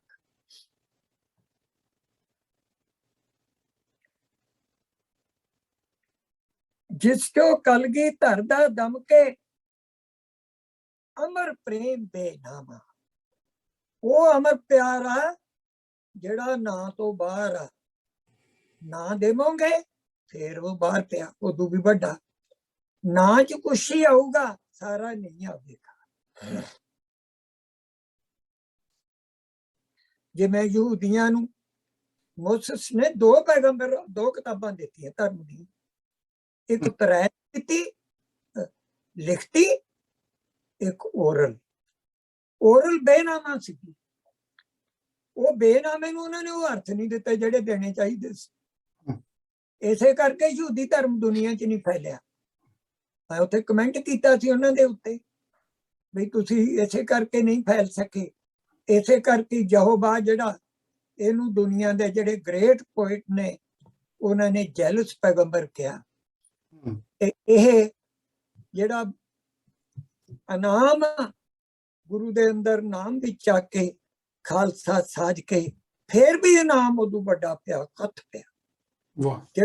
ਕੱਥ ਕਹਿੰਦਾ ਹੈ ਉਹ ਖਾਲਸੇ ਦੀ ਬਲੈਸਿੰਗ ਦੇ ਪਿੱਛੇ ਖੜਾ, ਖਾਲਸੇ ਦੀ ਸਿਰਜਣਾ ਦੇ ਪਿੱਛੇ ਖੜਾ। ਛੋਹੇ ਮੰਚ ਨੂੰ ਤੇਜ਼ ਸੁਹਜ ਦਾ ਇੱਕ ਭਖਦਾ ਪਰਛਾਵਾਂ, ਜਿਸ ਚੋਂ ਕਲਗੀ ਤਰਦਾ ਦਮ ਕੇ ਅਮਰ ਪ੍ਰੇਮ ਬੇਨਾਮਾ। ਹਰ ਅਨੂਪ ਨਜ਼ਰਾਂ ਦਾ ਸੁੱਚਾ, ਜਾ ਪਰਦੇ ਤੇ ਲੱਗੇ। ਸਾਰੀ ਦੁਨੀਆ ਸੰਗਤ ਤੋਂ ਲਾ ਉਸ ਤੰਬੂ ਨੂੰ ਦੇਖ ਰਹੇ ਨੇ। ਸਾਰੀਆਂ ਹੀ ਅਨੂਪ ਨਜ਼ਰਾਂ ਹੋਈਆਂ ਹੋਈਆਂ ਨੇ। ਗੁਰੂ ਦੀ ਅਨੂਪ ਨਜ਼ਰ ਦੇ ਨਾਲ ਇੱਕ ਮਿਕ, ਅਨੂਪ ਬੇਮਿਸਾਲ, ਪਕੂਲੀਅਰ, ਜਿਹੜਾ ਮੈਚਲੈਸ ਹੈ, ਜਿਹਦਾ ਕੋਈ ਮੁਕਾਬਲਾ ਹੀ ਨਹੀਂ। ਹਰ ਅਨੂਪ ਨਜ਼ਰਾਂ ਦਾ ਸੁੱਚਾ, ਜਾ ਪਰਦੇ ਤੇ ਲੱਗੇ। ਸਦ ਮੂਕ ਜਾਏ ਇੱਕ ਪਰਬਤ, ਅਣਦਿਸ ਫਿਰਦੇ ਅੱਖੀ। ਇੱਕ ਆਵਾਜ਼ ਬਹੁਤ ਤਾਕਤਵਰ, ਦਿਸਦੀ ਨਹੀਂ, ਗੁਰੂ ਦੇ ਅੱਗੇ ਜਾ ਰਹੀ ਹੈ। ਗੁਰੂ ਦੀ ਫੀਲਿੰਗ ਦੇ ਵਿੱਚ ਆ, ਉਹਦੇ ਅਨੁਭਵ ਦੇ ਵਿੱਚ ਆ। ਕਦਮ ਸੁਬਕ ਲੈ ਅਨਹਦ ਨਾਦੀ। ਜੋਗੀਆਂ ਵਾਲਾ ਰਾਗ ਨਹੀਂ ਹੈਗਾ। ਜੋਗੀ ਤਾਂ ਘਿਰਿਆ ਹੋਇਆ ਇੱਕ ਹੱਦ ਦੇ ਵਿੱਚ। ਉਹਦੀਆਂ ਸਮਾਧੀਆਂ ਨੇ ਜਿਹੜੀਆਂ, ਉਹਨਾਂ ਚੋਂ ਗੁਰੂ ਅਗਲੇ ਨੂਰ ਨੂੰ ਦੱਸਦਾ। ਉਹ ਸਮਾਧੀਆਂ ਦੀ ਇੱਕ ਗੋਤੀ ਨੇ। ਇਹ ਤੇ ਬ੍ਰਹਮਣ ਦਾ ਸਾਊਂਡ ਦਾ ਰਾਗ। ਹੋਰ ਕਿਤੇ ਤੁਧ ਨੂੰ ਗਾਵਣ ਸੇ ਮੈਂ ਚਿਤ ਨਾਮ। ਨਾਨਕ ਕਿਹਾ ਵਿਚਾਰੇ ਉਹ ਆਏ ਉਹ ਸਾਊਂਡ ਨੇ। ਕਿਤੇ ਇੱਥੇ ਜੋੜ ਕੇ ਪੈਰਲਲ ਬਣਾ ਲਓ। ਜੋਗੀ ਦੀ ਤਾਂ ਥਾਂ ਹੀ ਨਹੀਂ ਉੱਥੇ, ਕੋਈ ਥਾਂ ਨਹੀਂ ਜੋਗੀ ਦੀ। ਕਿਉਂ? 5 ਪਿਆਰੇ ਹਿੰਦੁਸਤਾਨ ਚੋਂ ਸਾਜੇ, ਸਾਰੇ ਇੰਡੀਆ ਚੋਂ ਕਿਹੜੇ ਸਾਜੇ? ਉਹੀ ਗੁਰੂ ਦੇ ਨਾਲ ਪਰਨਾਏ ਜਾ ਸਕਦੇ ਸੀ ਜਿਨ੍ਹਾਂ ਕੋਲੇ ਕੁਆਰਾਪਣ ਸੀ। ਬ੍ਰਾਹਮਣ ਕੋਲੇ ਕੁਆਰਾਪਣ ਨਹੀਂ ਸੀ, ਭਾਜਪਾ ਕੋਲੇ ਨਹੀਂ ਸੀ, RSS ਕੋਲੇ ਨਹੀਂ ਸੀ। ਜਿਵੇਂ ਇੱਕ ਤੁਸੀਂ ਕਾਂਸੀ ਦਾ ਬੁੱਤ ਢਾਲ ਲਿਆ, ਆਤਮਾ 'ਚ ਵੀ ਬੁੱਤ ਬਣਦੇ ਨੇ। ਉਹ ਬੁੱਤ ਚੋਂ ਤੁਸੀਂ ਨਵਾਂ ਬੁੱਤ ਥੋੜਾ ਬਣਾ ਲਓਗੇ। ਉਹ ਤਾਂ ਉੱਥੇ ਹੀ ਰਹਿਣਗੇ, ਉਹ ਤੇ ਤੁਹਾਨੂੰ ਹੀ ਖਿੱਚਣਗੇ, ਸਿੱਟਣਗੇ, ਤੁਹਾਡਾ ਹੀ ਬੇੜਾ ਬਚਾਉਣ ਦੀ ਕੋਸ਼ਿਸ਼ ਕਰਨਗੇ। ਜਿਵੇਂ ਹੁਣ ਉਹ ਸ਼ਹੀਦ ਆ ਜਿਹੜਾ ਊਧਮ ਸਿੰਘ, ਉਹਦੇ ਨਾਲ ਉਹ ਮਿਲਾਤਾ। ਤੁਹਾਨੂੰ ਤਰਸ ਆਉਣਾ ਚਾਹੀਦਾ ਇਹ ਹਾਲਤ ਤੇ ਬੰਦੇ ਦੀ, ਤੇ ਕਿ ਬੰਦੇ ਸ਼ਹੀਦਤਾ ਦੇਣ ਤੇ ਸਾਡੇ ਧਰਮ ਦਾ ਉੱਤੇ ਝੰਡਾ ਲਾਉਣ। 20ਵੀਂ ਸਦੀ ਦੇ ਵਿੱਚ ਇਹ ਚੀਜ਼ਾਂ ਸਾਹਮਣੇ ਦੇਖਣ ਨੂੰ ਮਿਲ ਰਹੀਆਂ ਨੇ। ਮੈਂ ਤੁਹਾਨੂੰ ਦੱਸਿਆ ਸੀ ਕਿ ਡੈਸਟਨੀ ਦੇ ਭੇਤ ਬਹੁਤ ਹੋਰ ਨੇ, ਤੁਹਾਡੇ ਸਾਹਮਣੇ ਹੀ ਆਉਣ ਵਾਲੇ ਨੇ। ਜਿਵੇਂ 2 ਮਿਰਗ ਲੜਦੇ ਹੁੰਦੇ ਨੇ ਨਾ, ਸ਼ੇਰ ਆ ਕੇ ਮੌਜ ਨਾਲ ਇੱਕ ਨੂੰ ਚੱਕ ਲੈਂਦਾ। ਬਿਲਕੁਲ ਤੁਹਾਡੇ ਸਾਹਮਣੇ ਇਹੋ ਜਿਹਾ ਹਾਲਾਤ ਬਣ ਰਹੇ ਨੇ, ਜਿਹਦੇ ਵਿੱਚ ਹੋਰ ਹੀ ਕੁਛ ਹੋ ਜਾਣਾ, ਪਤਾ ਹੀ ਨਹੀਂ ਕੀ ਹੋਣਾ। ਕਿਹੜੀ ਚੀਜ਼ ਨੇ ਧਰਤੀ ਦੀ ਤਹਿ 'ਚ ਹੀ ਚਲੀ ਜਾਣਾ, ਲੱਭਣੀ ਮੈਨੂੰ। ਇਹ ਜ਼ੁਲਮ ਆ ਜਿਹੜਾ, ਇਹਦੀ ਆਖਰੀ ਆਈ ਹੋਈ ਹੈ। ਆਖਰਤ ਇੰਨੀ ਗਿਰਾਵਟ ਆ ਬੰਦੇ 'ਚ, ਇੰਨਾ ਗਿਰਿਆ ਹੋਇਆ ਆਦਮੀ ਜਿਹਨੂੰ ਧਰਮ ਨਾ ਉਹਨੂੰ ਕੁਛ ਦੀਦਾ, ਇੰਨਾ ਰੌਲਾ ਚੋਰਾ ਰੋਮ ਖੁਰਨ ਦਾ ਸਿਆਸਤ ਹੀ ਸਿਆਸਤ, ਬੈਲੀ ਬਦਮਾਸ਼ ਦਲੇਰ ਬਣੇ ਹੋਏ ਨੇ, ਇੱਕ ਦੂਜੇ ਨਾਲ ਕੁੱਕੜਾਂ ਵਾਂਗੂ ਲੜਦੇ ਨੇ। ਤੁਹਾਡਾ ਡਰ ਹੀ ਨਹੀਂ ਉਹਨਾਂ ਨੂੰ ਵੀ ਤੁਸੀਂ ਵੋਟਾਂ ਪਾਉਣੀਆਂ ਨੇ, ਕਿ ਤੁਸੀਂ ਉਹਨਾਂ ਨੂੰ ਤਾਕਤ ਦੇਣੀ ਹੈ। ਤੁਸੀਂ ਇੰਨੇ ਨਿਭਾਗ ਹੋ ਕਿ ਵੋਟਾਂ ਦੇ ਨੇੜੇ ਵੀ ਕੁਤਰੇ ਹੋਏ ਨੇ। ਤੁਹਾਡੀ ਵੋਟ ਦਾ ਭੈ ਵੀ ਨਹੀਂ ਕਿ ਤੁਹਾਤੋਂ ਵੋਟ ਲੈਣੀ ਹੈ, ਜਿਵੇਂ ਸਾਤੋਂ ਬਿਨਾਂ ਤਾਂ ਧਰਤੀ ਤੇ ਆਏ ਹੀ ਕੋਈ। ਵੋਟ ਹੀ ਹੈ ਸਾਡੇ ਕੋਲੇ। ਮੈਂ ਦੇਖਿਆ ਪਿੰਡਾਂ ਦੇ ਵਿੱਚ ਬਾਦਲ ਸਾਹਿਬ ਦੇ ਖਿਲਾਫ ਨਹੀਂ ਜੀ ਅਸੀਂ ਵੋਟ ਪਾ ਸਕਦੇ। ਜੇ ਪਾ ਨਹੀਂ ਸਕਦੇ ਮੈਨੂੰ ਬੇੜਾ ਵੀ ਤੁਹਾਡੇ ਜਵਾਕਾਂ ਦਾ ਗਾਂ ਬੈਠਿਆ ਹੋਇਆ। ਤੇ ਹੋਰ ਪਾਸੇ ਨਾ ਭੱਜੋ, ਇੱਥੇ ਜਾਇਦਾਦਾਂ 'ਚ ਹੀ ਮਰਦੇ ਦੇਖ ਲਓ ਆਪਣੇ ਆਪ ਨੂੰ। ਲੋਕ ਜੇ ਕੁਝ ਪੱਲੇ ਰਹਿ ਗਿਆ ਤਾਂ ਕਹਿ ਦਿਓ।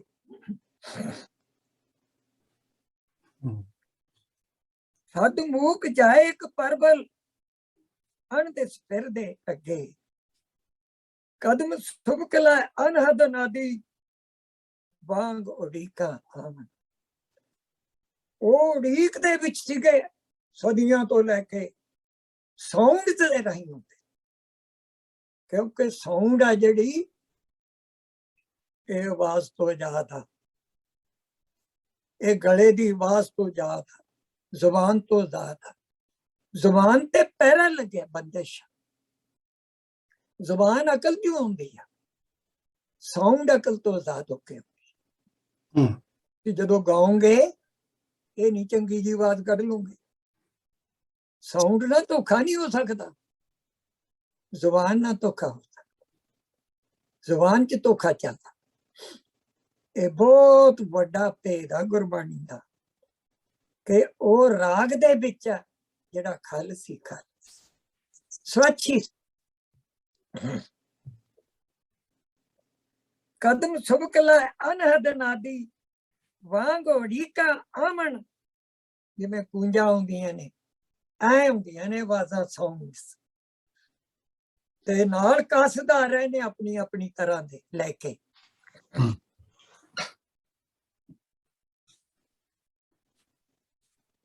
ਗੁਰੂਆਂ ਦੇ ਸਰਾਹ ਤੇ ਖੜ ਕੇ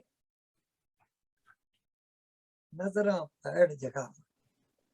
ਉਹ ਜਦੋਂ ਗੁਰੂ ਦੇ ਰਾਹ ਤੇ ਦੇਖਦੇ ਨੇ, ਉਹਨਾਂ ਦੀਆਂ ਨਿਗਾਹਾਂ ਦੇ ਨਾਲ ਗੁਰੂਆਂ ਦੇ ਕਦਮ ਜਾਗ ਰਹੇ ਨੇ। ਉਹ ਰੌਸ਼ਨੀ ਦਿਸ ਰਹੀ ਹੈ, ਉਹ ਰਾਹ ਦਿਸ ਰਹੇ ਨੇ, ਉਹ ਉਦਾਸੀਆਂ ਦਿਸ ਰਹੀਆਂ ਨੇ ਗੁਰੂ ਨਾਨਕ ਦੀ। ਇਹ ਤਾਂ ਦੇਵਤੇ ਦੀ ਪੈੜ ਨਹੀਂ ਹੁੰਦੀ, ਉਹਦਾ ਪਰਛਾਵਾਂ ਨਹੀਂ ਹੁੰਦਾ।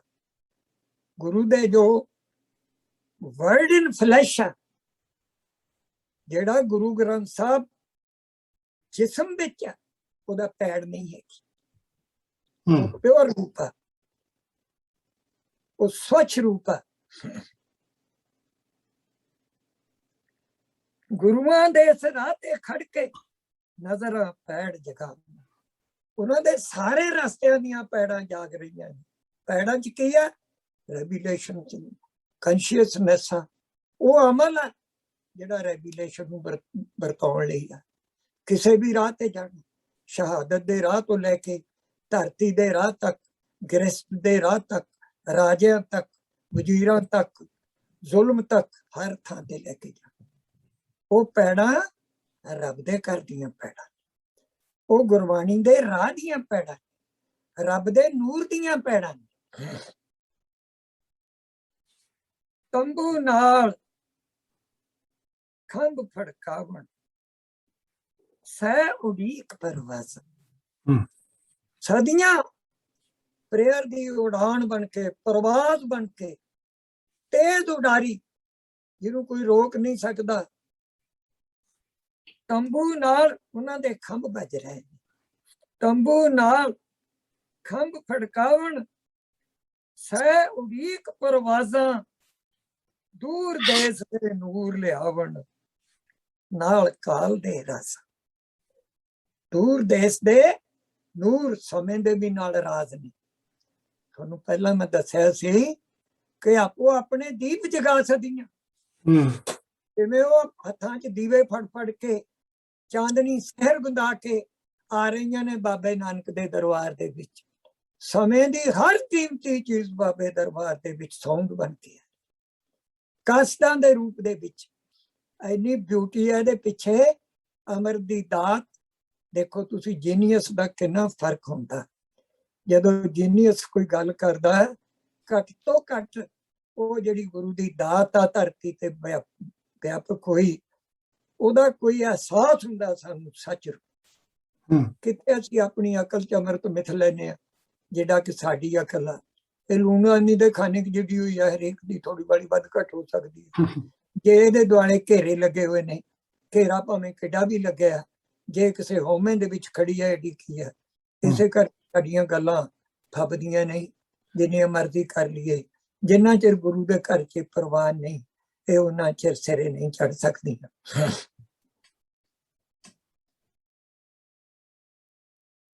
ਗੈਬੀ ਰੇਸ਼ਮ ਵਾਂਗ ਮੰਚ ਤੇ ਢੂੰਡਣ ਚਰਨ ਉਡੀਕਾਂ, ਜਿਵੇਂ ਅਣਦਿਸਦੀਆਂ ਰੇਸ਼ਮਾਂ ਹੁੰਦੀਆਂ, ਅਣਦਿਸਦੀਆਂ ਰੇਸ਼ਮਾਂ ਦੇ ਵਾਂਗ ਉਡੀਕਾਂ ਗੁਰੂ ਦੇ ਚਰਨਾਂ ਦੀ ਤਲਾਸ਼ ਕਰ। ਕਿਉਂ? ਕਿਉਂਕਿ ਪੈਗੰਬਰ ਨੂੰ ਚਰਨਾਂ ਵੱਲੋਂ ਹੀ ਮਿਲਿਆ ਜਾ ਸਕਦਾ, ਇਹ ਉਹਦਾ ਸਤਿਕਾਰ ਆ। ਇਹ ਚੀਜ਼ ਨੂੰ ਕਿੱਥੋਂ ਮਿਲਣਾ? ਚਰਨਾਂ ਵੱਲ। ਇਹ ਰੱਬੀ ਨੂਰ ਦਾ ਸਤਿਕਾਰ, ਉਹਦੇ ਮਿਲਣ ਦੀ ਅਦਾ, ਕਿ ਚਰਨਾਂ ਵੱਲੋਂ ਹੀ ਉਹਨੂੰ ਸੋਹਣੇ ਰੂਪ ਚ ਮਿਲਿਆ ਜਾ ਸਕਦਾ। ਉਹ ਨਿਬਰਤਾ ਸਾਡੇ ਅੰਦਰ ਹੋਵੇ, ਜਿਹਦੇ ਰਾਹੀਂ ਅਸੀਂ ਉਹ ਨੂਰ ਦੀ ਦਾਤ ਲੈ ਸਕੀਏ, ਉਹਦੇ ਹੱਕਦਾਰ ਹੋ ਸਕੀਏ। ਦਾਤ ਤੇ ਦੂਜਿਆਂ ਨੂੰ ਵੀ ਮਿਲਦੀ ਹੈ, ਪਰ ਉਹਦਾ ਰੰਗ ਉਸੇ ਨੂੰ ਚੜ੍ਹਦਾ ਜਿਹੜਾ ਹੱਕਦਾਰ, ਜਿਹਦਾ ਅਮਲ ਉੱਥੇ ਆ। ਗੈਬੀ ਰਿਸ਼ਮਾ ਵਾਂਗ ਮੰਚ ਤੇ ਢੂੰਡਣ ਚਰਨ ਉਡੀਕਾਂ, ਜਿਵੇਂ ਅਣਦਿਸਦੀਆਂ ਚਾਨਣ ਦੀਆਂ ਰਿਸ਼ਮਾਂ ਹੁੰਦੀਆਂ ਨੇ, ਉਡੀਕਾਂ ਐ ਉਹ ਗੁਰੂ ਦੇ ਚਰਨਾਂ ਦੀ ਤਲਾਸ਼ ਕਰ ਰਹੀਆਂ। ਇੱਕ ਪਲ ਤਰਪਕ ਜਾਣ ਪਰ ਸੁਣ ਕੇ ਬਲ ਰਸਾਤਲ ਚੀਕਾਂ। ਇੱਕ ਪਾਸੇ ਨਰਕ ਦੇ ਵਿੱਚ ਸ਼ੋਰ ਸ਼ਰਾਬਾ ਹੋ ਰਿਹਾ, ਜਦੋਂ ਉਹਦੀ ਇੱਕ ਘਬਰਾਉਂਦੀ ਵੀ ਹੈ ਵੀ ਕੀ ਇਸ ਨਰਕ ਤੋਂ ਛੁਟਕਾਰਾ ਹੋਊਗਾ। ਜ਼ਿੰਦਗੀ ਦੇ ਦੋਵੇਂ ਪਾਸੇ ਦਿਸ ਰਹੇ ਨੇ, ਨਰਕ ਵੀ ਦਿਸ ਰਿਹਾ ਤੇ ਬਲੈਸਿੰਗ ਵੀ ਦਿਸ ਰਹੀ। ਉਹਨਾਂ ਨੂੰ ਡਰ ਵੀ ਲੱਗਦਾ ਹੈ ਕਿਤੇ ਬਲੈਸਿੰਗ ਦਾ ਟਾਈਮ ਖੁੰਝ ਹੀ ਨਾ ਜਾਵੇ, ਜਿਹੜਾ ਮਸਾ ਹੈ ਜਿਹਦੇ ਸਾਰੀ ਦੁਨੀਆ ਦੀਆਂ ਸੌਂਗਸ ਜੁੜੀਆਂ ਹੋਈਆਂ ਨੇ, ਧੁਨੀਆਂ ਜੁੜੀਆਂ ਹੋਈਆਂ ਨੇ। ਬਹੁਤ ਵੱਡਾ ਸੰਗੀਤ ਆ ਬਾਣੀ ਦਾ, ਬਹੁਤ ਵੱਡਾ। ਬਸ ਪ੍ਰੇਅਰ ਗਾਇਆ ਜਾ ਸਕਦਾ, ਦੱਸਿਆ ਨਹੀਂ ਜਾ ਸਕਦਾ। ਦੱਸੂਗਾ ਕਵੀ, ਜੀਨੀਅਸ ਬੰਦਾ ਦੱਸੂਗਾ, ਜੀਨੀਅਸ ਬੰਦਾ ਇਹਦੀ ਗੱਲ। ਮੈਂ ਫੇਰ ਬੇਨਤੀ ਕਰਦਾ ਸਾਰੀ ਵਰਲਡ ਦੇ ਸਿੱਖ ਭਰਾਵਾਂ ਨੂੰ ਕਿ ਇੱਕ ਤੁਸੀਂ ਕੀਰਤਨ ਦਾ ਬਹੁਤ ਗੁਰੂ ਘਰ ਤਿਆਰ ਕਰੋ। ਕਿਸੇ ਵੀ ਕੰਟਰੀ ਦੇ ਵਿੱਚ ਉਹਦੇ ਵਿੱਚ ਬਹੁਤ ਸੋਹਣੀਆਂ ਆਵਾਜ਼ਾਂ ਵਾਲੇ 50 ਬੱਚੇ ਛਾਂਟੋ, ਬਹੁਤ ਸੋਹਣਾ, ਜਿਨ੍ਹਾਂ ਦਾ ਹੱਥ ਸਾਜ਼ਾਂ ਤੇ ਕੰਮ ਕਰਦਾ, ਉਹਨਾਂ ਨੂੰ ਸਾਜੋ, ਛਾਂਟੋ, ਕਿਤੋਂ ਵੀ ਸਾਰੀ ਵਰਲਡ ਚੋਂ ਉਹਨਾਂ ਨੂੰ ਫਿਰ ਤਿਆਰੀ ਕਰਾਓ, ਉਹਨਾਂ ਨੂੰ ਖਰਚੇ ਦਿਓ, ਉਹਨਾਂ ਤੇ ਪਹਿਰਾ ਦਿਓ, ਉਹਨਾਂ ਦੇ ਇਮਤਿਹਾਨ ਲਓ ਕਿ ਕਿਤੇ ਸਹੂਲਤ ਦਾ ਨਜਾਇਜ਼ ਫਾਇਦਾ ਵੀ ਨਾ ਉਠਾ ਲੈਣ, ਕਿ ਜਿਹੜੀ ਥਾਂ ਦੇ ਲਈ ਚੁਣੇ ਨੇ ਉਹ ਕੰਮ ਨੂੰ ਸਿਖਰ ਤੇ ਪਹੁੰਚਾਇਆ ਜਾਵੇ। ਅਜੇ ਤਾਂ ਅਸੀਂ ਇਹਨਾਂ ਰਾਗਾਂ ਦੀ ਸ਼ੈਲੀ ਵੀ ਬਣਾਉਣੀ ਆ। ਇਹਨਾਂ ਰਾਗਾਂ 'ਚ ਗਾਉਣਾ ਕਿਵੇਂ ਆ? ਜਦੋਂ ਤੁਸੀਂ ਕਵਿਸ਼ਰੀ ਵੀ ਗਾਓਗੇ, ਇਹਨਾਂ ਰਾਗਾਂ ਦੀ ਨੇੜਤਾ ਹੋਊ ਜਦੋਂ, ਫਿਰ ਕਵਿਸ਼ਰੀ ਦਾ ਨਜ਼ਾਰਾ ਦੇਖ ਲਿਓ ਤੁਸੀਂ। ਆ ਮੁਹੰਮਦ ਤੁਫੈਲ ਜਦੋਂ ਇਹੋ ਜਿਹੀਆਂ ਚੀਜ਼ਾਂ ਗਾਉਂਦਾ, ਕਦੇ ਸੁਣ ਕੇ ਦੇਖਿਓ। ਰਾਗਾਂ 'ਚ ਕਿਤੇ ਹੋਰ ਹੀ ਪਹੁੰਚਾ ਦਿੰਦਾ, ਉਹ ਸਾਊਂਡਸ ਨਾਲ ਜੋੜ ਦਿੰਦਾ। ਜਿੱਥੋਂ ਅੰਮ੍ਰਿਤ ਆਇਆ, ਜਿੱਥੋਂ ਖਾਲਸਾ ਸਾਜਿਆ, ਉਹ ਰਾਗਾਂ ਦੀ ਸ਼ੈਲੀ ਬਣਾਉਣੀ ਆ ਸੀ। ਅਜੇ ਧਰਤੀ ਤੇ ਸਭ ਤੋਂ ਖੂਬਸੂਰਤ ਗਵਈਏ ਪੰਜਾਬ ਦੇ ਵਿੱਚ, ਇੰਡੀਆ ਦੇ ਵਿੱਚ ਸਿੱਖ ਨੇ, ਗੁਰੂ ਨੇ ਪੈਦਾ ਕਰਨੇ। ਅਜੇ ਤਾਂ ਉਹਨਾਂ ਦੀ ਸ਼ੈਲੀ ਸ਼ੁਰੂ ਵੀ ਨਹੀਂ ਹੋਈ। ਮੇਰਾ ਖਿਆਲ ਆ ਕਦੇ ਕਿਸੇ ਨੇ ਸੋਚਿਆ ਵੀ ਨਹੀਂ ਹੈਗਾ, ਜਿੱਥੋਂ ਤੱਕ ਮੇਰਾ ਖਿਆਲ ਆ।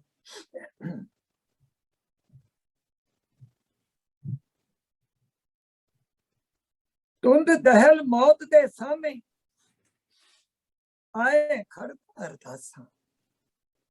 ਜਿਹੜਾ ਮੌਤ ਦਾ ਡਰਾਉਣੀ ਕਿਸਮ ਦਾ ਇੱਕ ਪ੍ਰਚੰਡ ਪਾਇਆ, ਜਿੱਤੋਂ ਬੰਦਾ ਪਾਰ ਨਹੀਂ ਲੰਘ ਸਕਿਆ ਗੁਰੂਆਂ ਤੋਂ ਬਿਨਾਂ। ਤੁੰਦ ਤਹਿਲ ਮੌਤ ਦੇ ਸਾਹਮਣੇ ਆਏ ਖੜਨ ਅਰਦਾਸਾਂ। ਪ੍ਰੇਅਰ ਉਹਦੇ ਸਾਹਮਣੇ ਖੜੀ, ਸਭ ਤੋਂ ਵੱਡੀ ਮੌਤ ਦੀ ਸਿਖਰ ਦੇ ਮੂਹਰੇ ਮੌਤ ਨੂੰ ਵੰਗਾਰ ਰਹੀ, ਮੌਤ ਤੇ ਫਤਿਹ ਦਾ ਸੁਨੇਹਾ ਲੈ ਕੇ।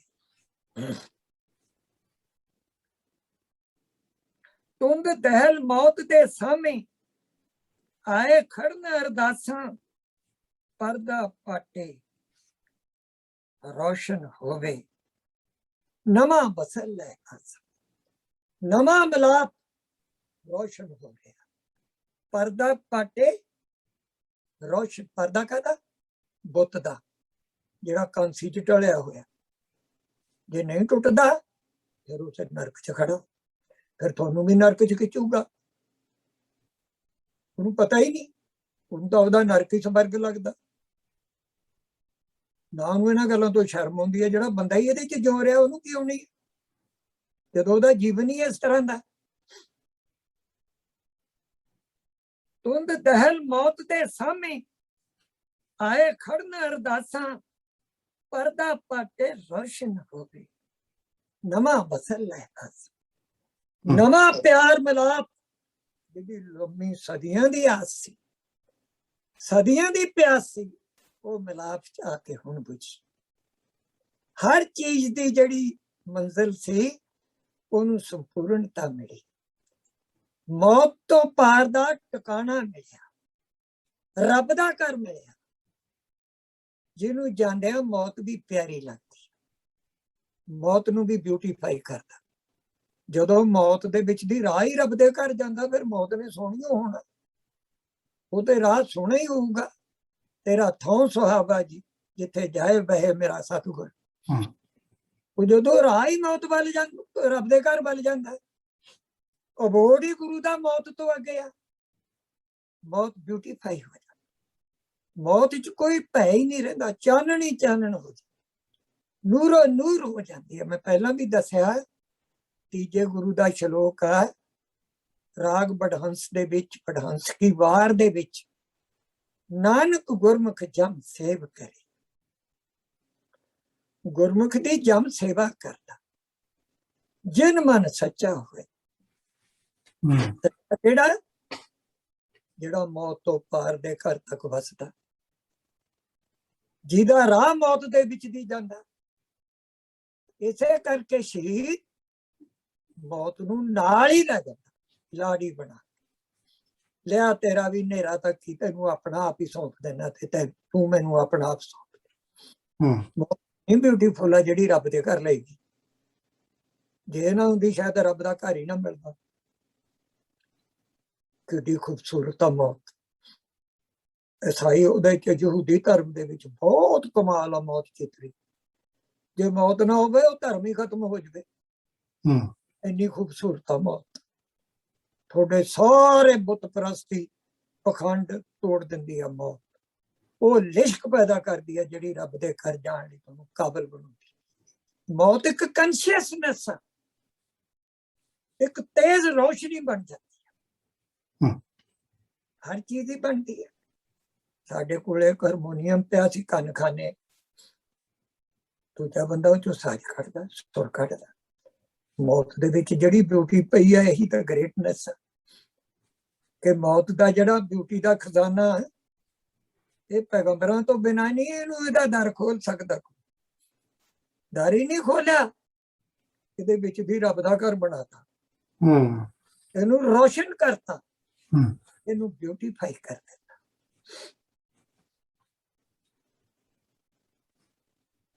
ਤੇਗ ਅਦਿਕ ਦੀ ਲਿਸ਼ਕ ਅਦੁੱਤੀ, ਮੌਤ ਦਾ ਕਹਿਰ ਜਗਾਵੇ।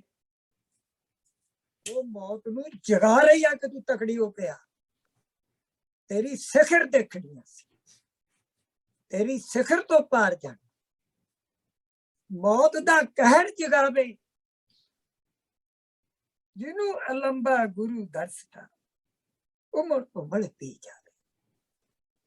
ਗੁਰੂ ਦੇ ਦਰਸ਼ਨ ਦੀ ਜਿਹੜੀ ਇਲਾਹੀ ਨੂਰ ਦੀ ਲਾਟ ਆ, ਇਹ ਲਾਟ ਸਾੜਨ ਵਾਲੀ ਨਹੀਂ ਹੁੰਦੀ, ਇਹ ਹਨੇਰੇ ਨੂੰ ਚਾਨਣ ਚ ਬਦਲਣ ਵਾਲੀ। ਜਿਵੇਂ ਪੂਰਨ ਸਿੰਘ ਦੀ ਟੈਂਪਲ ਟਿਊਲਿਪਸ ਦੇ ਵਿੱਚ ਪ੍ਰਿੰਸੈਸ ਹੈ ਜਿਹੜੀ ਰਾਜ ਕੌਰ ਰਾਣਾ ਸੂਰ ਸਿੰਘ ਦੀ, ਉਹਦੇ ਵਿੱਚੋਂ 5 ਖੰਡ ਆਉਂਦੇ ਨੇ ਕਿ ਉਹ 5 ਖੰਡਾਂ ਚੋਂ ਕਿਵੇਂ ਗੁਜ਼ਰਦੀ ਹੈ। ਉਹ 5 ਸੂਰਜ ਪ੍ਰਕਾਸ਼ ਦੇ ਸੂਰਜ ਨੇ, ਉਹ ਅੱਗ ਨਹੀਂ ਹੈਗੀ, ਉਹ ਨੂਰ ਦੇ ਸੂਰਜ ਨੇ। ਉਹ ਹਨੇਰਾ ਮਿਟਾਉਂਦੇ ਨੇ, ਉਹ ਮੌਤ ਦਾ ਭੈ ਮਿਟਾਉਂਦੇ ਨੇ, ਜ਼ੁਲਮ ਨੂੰ ਮਿਟਾਉਂਦੇ ਨੇ। ਪਰ ਨੂਰ ਆ ਜਿਹੜਾ, ਨੂਰ ਦੀ ਬਲੇਸਿੰਗ ਕਰਦੇ ਨੇ, ਨੂਰ ਦੀ ਮੁਹੱਬਤ ਲੈ ਕੇ ਆਉਂਦੇ ਨੇ, ਪਿਆਰ, ਵਾਰਮਨੈਸ, ਨਿੱਘ ਲੈ ਕੇ।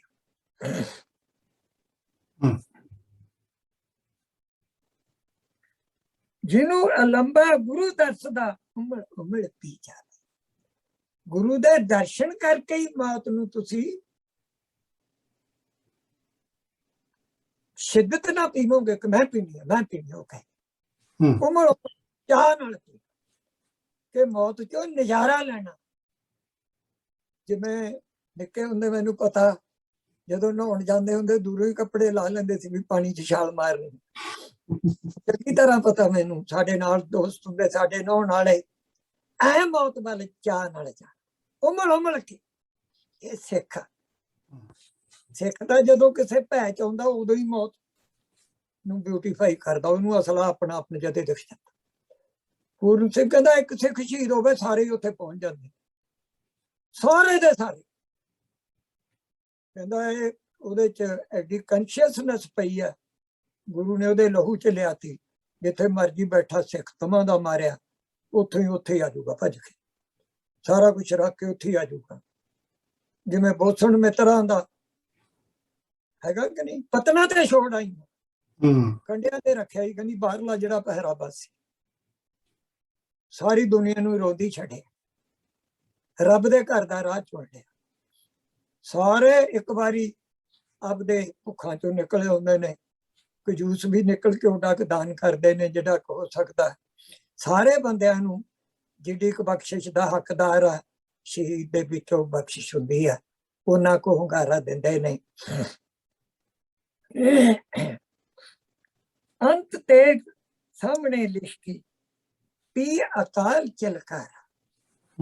ਇਹ ਗੁਰੂ ਦੀ ਤੇਗ ਸਾਹਮਣੇ ਆ, ਅਖੀਰ ਤੇ ਆ ਸਾਰੇ ਦ੍ਰਿਸ਼ ਦੇ ਪਿੱਛੇ।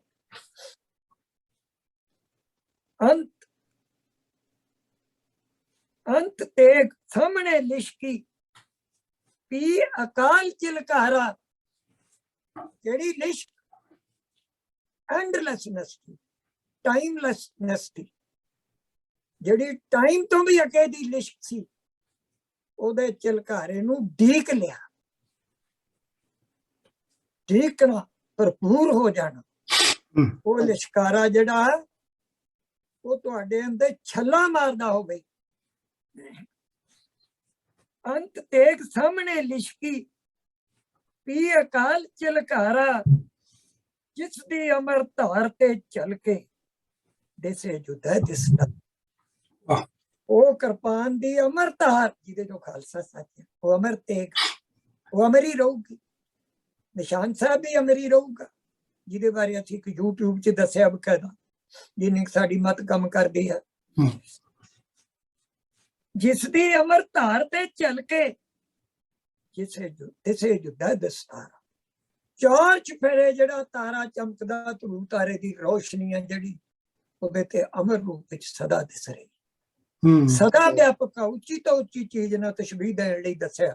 ਉਹ ਤੇ ਇਦੋਂ ਵੀ ਉੱਚੀ ਆ, ਉਹ ਤੇ ਤਾਰਿਆਂ ਨਾਲ ਤਸ਼ਬੀਹ ਤੋਂ ਵੀ ਉੱਚੀ ਆ ਅਸਲੀਅਤ ਵਿੱਚ, ਕਿਉਂਕਿ ਇਹ ਵੀ ਉਹਦੇ ਮੂਹਰੇ ਹਨੇਰਾ ਹੀ ਨੇ। ਜਿਵੇਂ ਕਹਿਕਸ਼ਾਂ ਭੇਜੀ ਧਰਤੇ ਕਾਲ ਅਨੰਤ ਸਹੇਲੀ। ਜਿਵੇਂ ਜਿਹੜਾ ਆਕਾਸ਼ ਗੰਗਾ ਦਾ ਰਸਤਾ, ਕਹਿਕਸ਼ਾਂ ਦਾ ਰਸਤਾ, ਜਿਵੇਂ ਉਹਨੇ ਭੇਜੀ ਧਰਤੇ, ਜਿਵੇਂ ਕਹਿਕਸ਼ਾਂ ਭੇਜੀ ਧਰਤੇ ਕਾਲ ਅਨੰਤ ਸਹੇਲੀ। ਅਨੰਤ ਸਮਿਆਂ ਤੋਂ ਜਿਹੜੀ ਉਹਦੀ ਸਖੀ ਸੀ, ਸਹੇਲੀ, ਸਖੀ, ਇਹ ਮੇਡਨ ਗ੍ਰੇਸ ਆ ਕੁਆਰੇਪਣ ਦੀ, ਬਹੁਤ ਖੂਬਸੂਰਤੀ ਜਿਹਦੇ ਚ ਪੂਰਨ ਸਿੰਘ ਨੇ ਦੱਸਿਆ, ਕਹਿੰਦਾ ਜਿਹੜੀ ਮੇਡਨ ਆ ਪੰਜਾਬ ਦੀ, ਇੰਡੀਆ ਦੀ, ਉਹਦੇ ਚ ਇੰਨੀ ਪਵਿੱਤਰਤਾ, ਉਹਦੇ ਚ ਇੰਨੀ ਪਰਸੈਪਸ਼ਨ ਆ, ਉਹਦੇ ਚ ਇੰਨਾ ਰੱਬ ਰੂਪ ਆ। ਉਹ ਜਿਹੜਾ ਉਹਦਾ ਸੀਕ੍ਰੇਟ ਲਵਰ ਹੁੰਦਾ ਨਾ, ਜਿਹਨੂੰ ਪਿਆਰ ਕਰਦੀ ਆ, ਜਿਹਨੂੰ ਯਾਦ ਕਰਕੇ ਤ੍ਰਿੰਜਣ ਕੱਤਦੀ ਆ, ਚਾਵਾਂ ਚ ਨੱਚਦੀ ਆ, ਗਿੱਧੇ ਵਿਆਹਾਂ ਸ਼ਾਦੀਆਂ ਦੇ ਵਿੱਚ, ਤੇ ਜਿਹਨੂੰ ਉਹ ਕਸੀਦੇਕਾਰੀ ਦੇ ਵਿੱਚ ਯਾਦ ਕਰਦੀ ਆ, ਉਹ ਕਹਿੰਦਾ ਉਹ ਐਡਾ ਗ੍ਰੇਟ ਆ, ਉਹਨੂੰ ਕਿਸੇ ਧਰਮ ਚ ਫਿੱਟ ਕਰ ਦੋ, ਉੱਥੇ ਫਿੱਟ ਆ ਜਾਂਦਾ, ਉਵੇਂ ਹੀ ਦਿਖ ਜਾਂਦਾ। ਉਹ ਇਹੋ ਜਿਹੀ ਨੂਰ ਦੀ ਇੱਟ ਆ, ਕਹਿੰਦਾ ਐਡੀ ਮੇਡਨ ਗ੍ਰੇਸ ਆ ਇੰਡੀਅਨ ਵੂਮਨ, ਸੈਕੰਡ ਗੋਡ ਕਹਿੰਦਾ। Where is Shri going with her Bob ਕੱਟ, ਵਾਲ ਜੇ ਕੱਟ ਕੇ ਕਿੱਧਰ ਨੂੰ ਜਾ ਰਹੀ ਹੈ, ਕਹਿੰਦਾ ਆਪਦਾ ਰੂਪ ਵਿਗਾੜ ਕੇ। ਐਡੇ ਐਡੇ ਬੰਗਾਲੀ ਕੁੜੀਆਂ ਦੇ ਕੇਸ ਓਡੇ ਲੰਮੇ, ਐਡੇ ਐਡੇ ਕਾਲੀਦਾਸ ਦੀਆਂ ਜਿਹੜੀਆਂ ਪਾਤਰਾਂ ਨੇ, ਪੜ੍ਹ ਕੇ ਦੇਖੋ ਇੰਨੀ ਬਿਊਟੀ ਆ ਉਹਨਾਂ ਚ, ਪਤਾ ਨਹੀਂ ਕਿੱਧਰਲੀ ਗੁੜਤੀ ਲੱਗੀ ਆ, ਬੰਦੇ ਨੂੰ ਪਤਾ ਹੀ ਨਹੀਂ ਲੱਗਦਾ ਕਿ ਮੈਂ ਸੋਹਣਾ ਲੱਗਦਾ। ਖੱਚਰ ਵਰਗੀ ਕਟੇਲ ਬਣਾਈ ਹੋਈ ਆ, ਖੱਚਰ ਦੀ ਨਕਲ ਕਰਕੇ ਕੀ ਮਿਲਦਾ? ਉਹ ਤੁਸੀਂ ਸੋਚ ਕੇ ਦੇਖੋ ਬਈ ਬੰਦੇ ਨੇ ਫੈਸ਼ਨ ਕਿਹੋ ਜਿਹਾ ਬਣਾਇਆ। ਇਸ ਤਰ੍ਹਾਂ ਦਾ ਫੈਸ਼ਨ ਆਦਮੀ ਬਣਾ ਲੈਂਦਾ ਕਈ ਵਾਰੀ, ਚਲੋ ਉਹਨਾਂ ਦੀ ਆਜ਼ਾਦੀ ਆ, ਪਰ ਇਧਰੋਂ ਵੀ ਦੇਖਦਾ ਇਹਨਾਂ ਚੀਜ਼ਾਂ ਤੋਂ ਵੀ, ਜਿਹੜੀ ਥਾਂ ਤੇ ਉਹ ਪਹੁੰਚ ਚੁੱਕੀ ਹੈ, ਜਿਹੜਾ ਕੁਛ ਉਹਨੇ ਪੈਦਾ ਕਰ ਲਿਆ, ਕੀ ਇਹ ਪਹਿਰਾਵੇ ਚ ਉੱਥੋਂ ਉਹੀ ਜਿਹੀਆਂ ਚੀਜ਼ਾਂ ਪੈਦਾ ਕਰ ਰਹੀ ਹੈ? ਸ਼ਕੁੰਤਲਾ ਵਰਗੀ ਇਸਤਰੀ ਹੁਣ ਮੂਹਰੇ ਆਈ ਆ ਕੋਈ? ਕੀ ਉਰਵਸ਼ੀ ਵਰਗੀ ਆਈ ਆ ਕੋਈ? ਕੀ ਰਿਤੂ ਸਹਾਰ ਦੇ ਪਿਛੋਕੜ ਦੇ ਵਿੱਚ ਜਿਹੜੀ ਵੂਮੈਨ ਖੜੀ ਆ, ਉਹ ਹੈ ਕਿਤੇ? ਕਿਤੇ ਹੈਗੀ ਆ?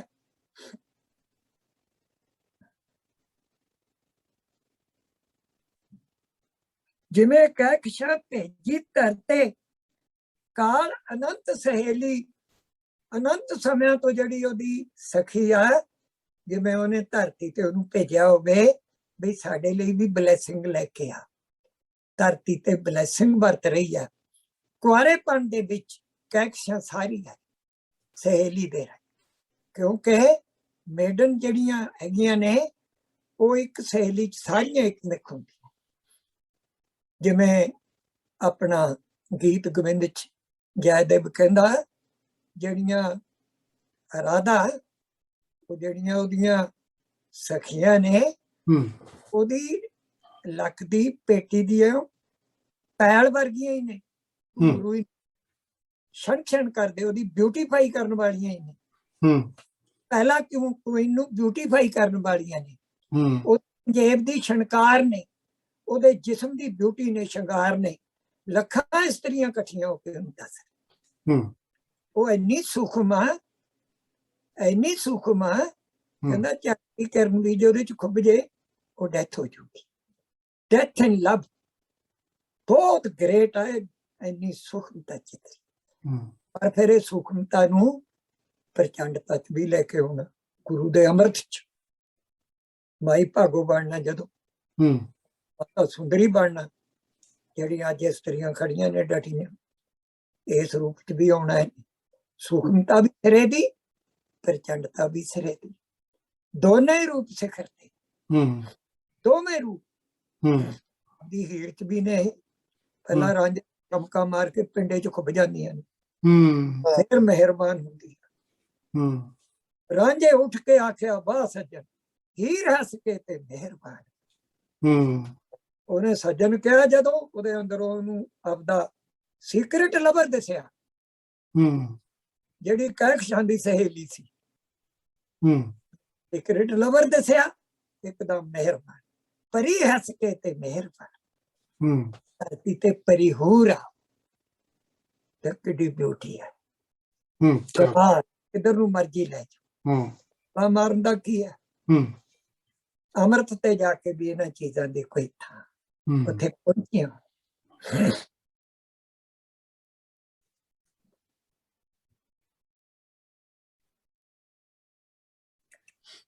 ਜਿਹਨੂੰ ਉਡੀਕ ਰਿਹਾ ਕੰਢੇ,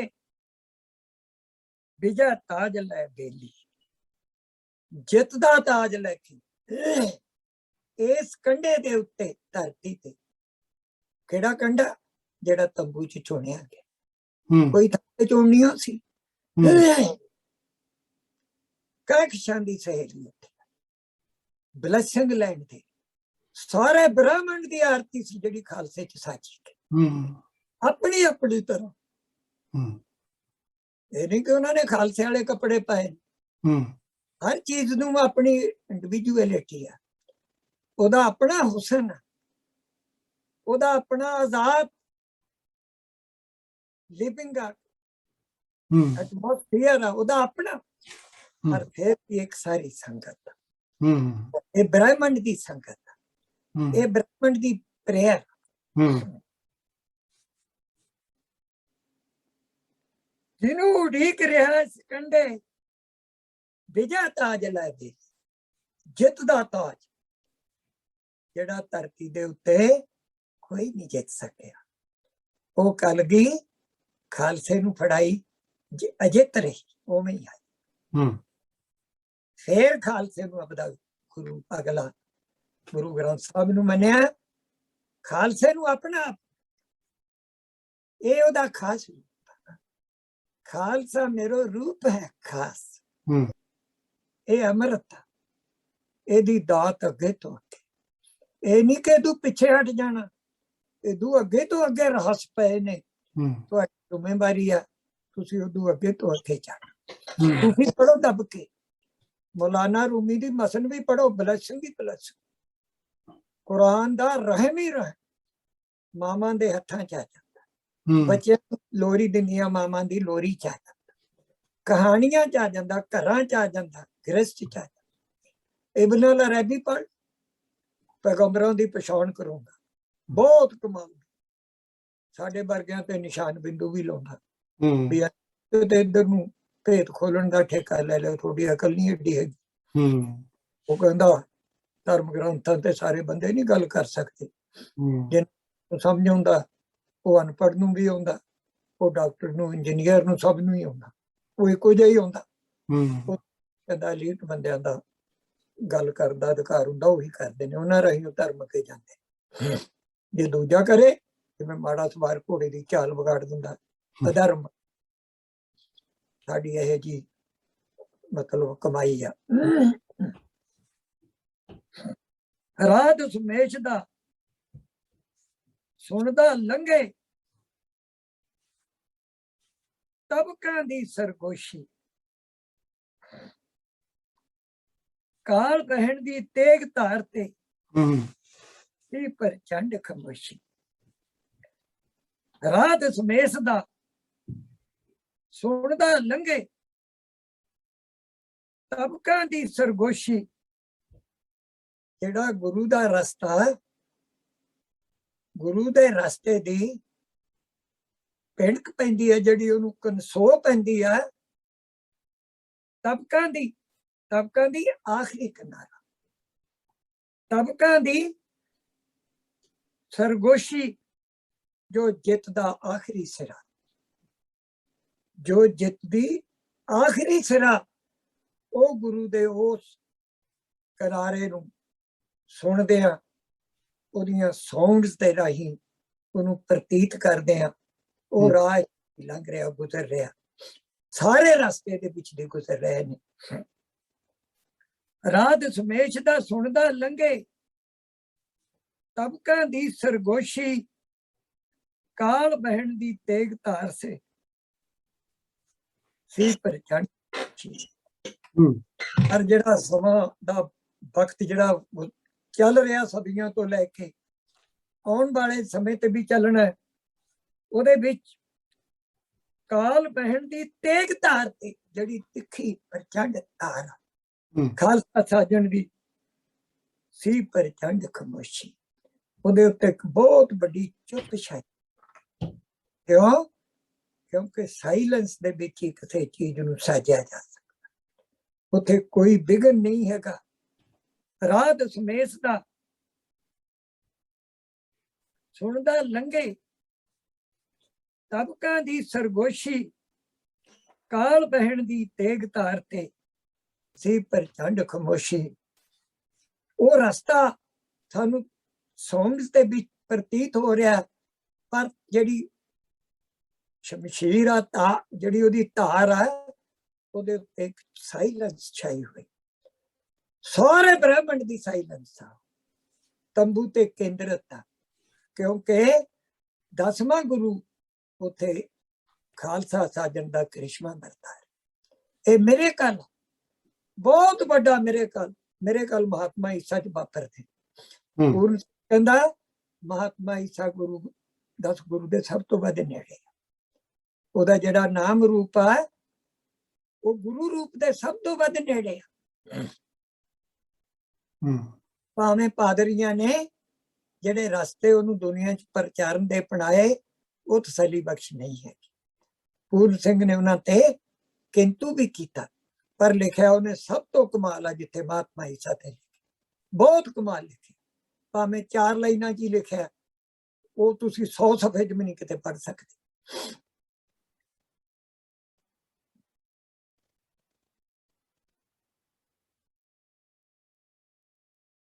ਕਾਲ ਬਹਿਣ ਦੀ ਤੇਗ ਧਾਰ ਤੇ ਸੀ ਪ੍ਰਚੰਡ ਖਮੋਸ਼ੀ, ਸਿੰਧ ਲਹਿਰ ਰਿਹਾ ਗੁਰ ਮੱਥੇ।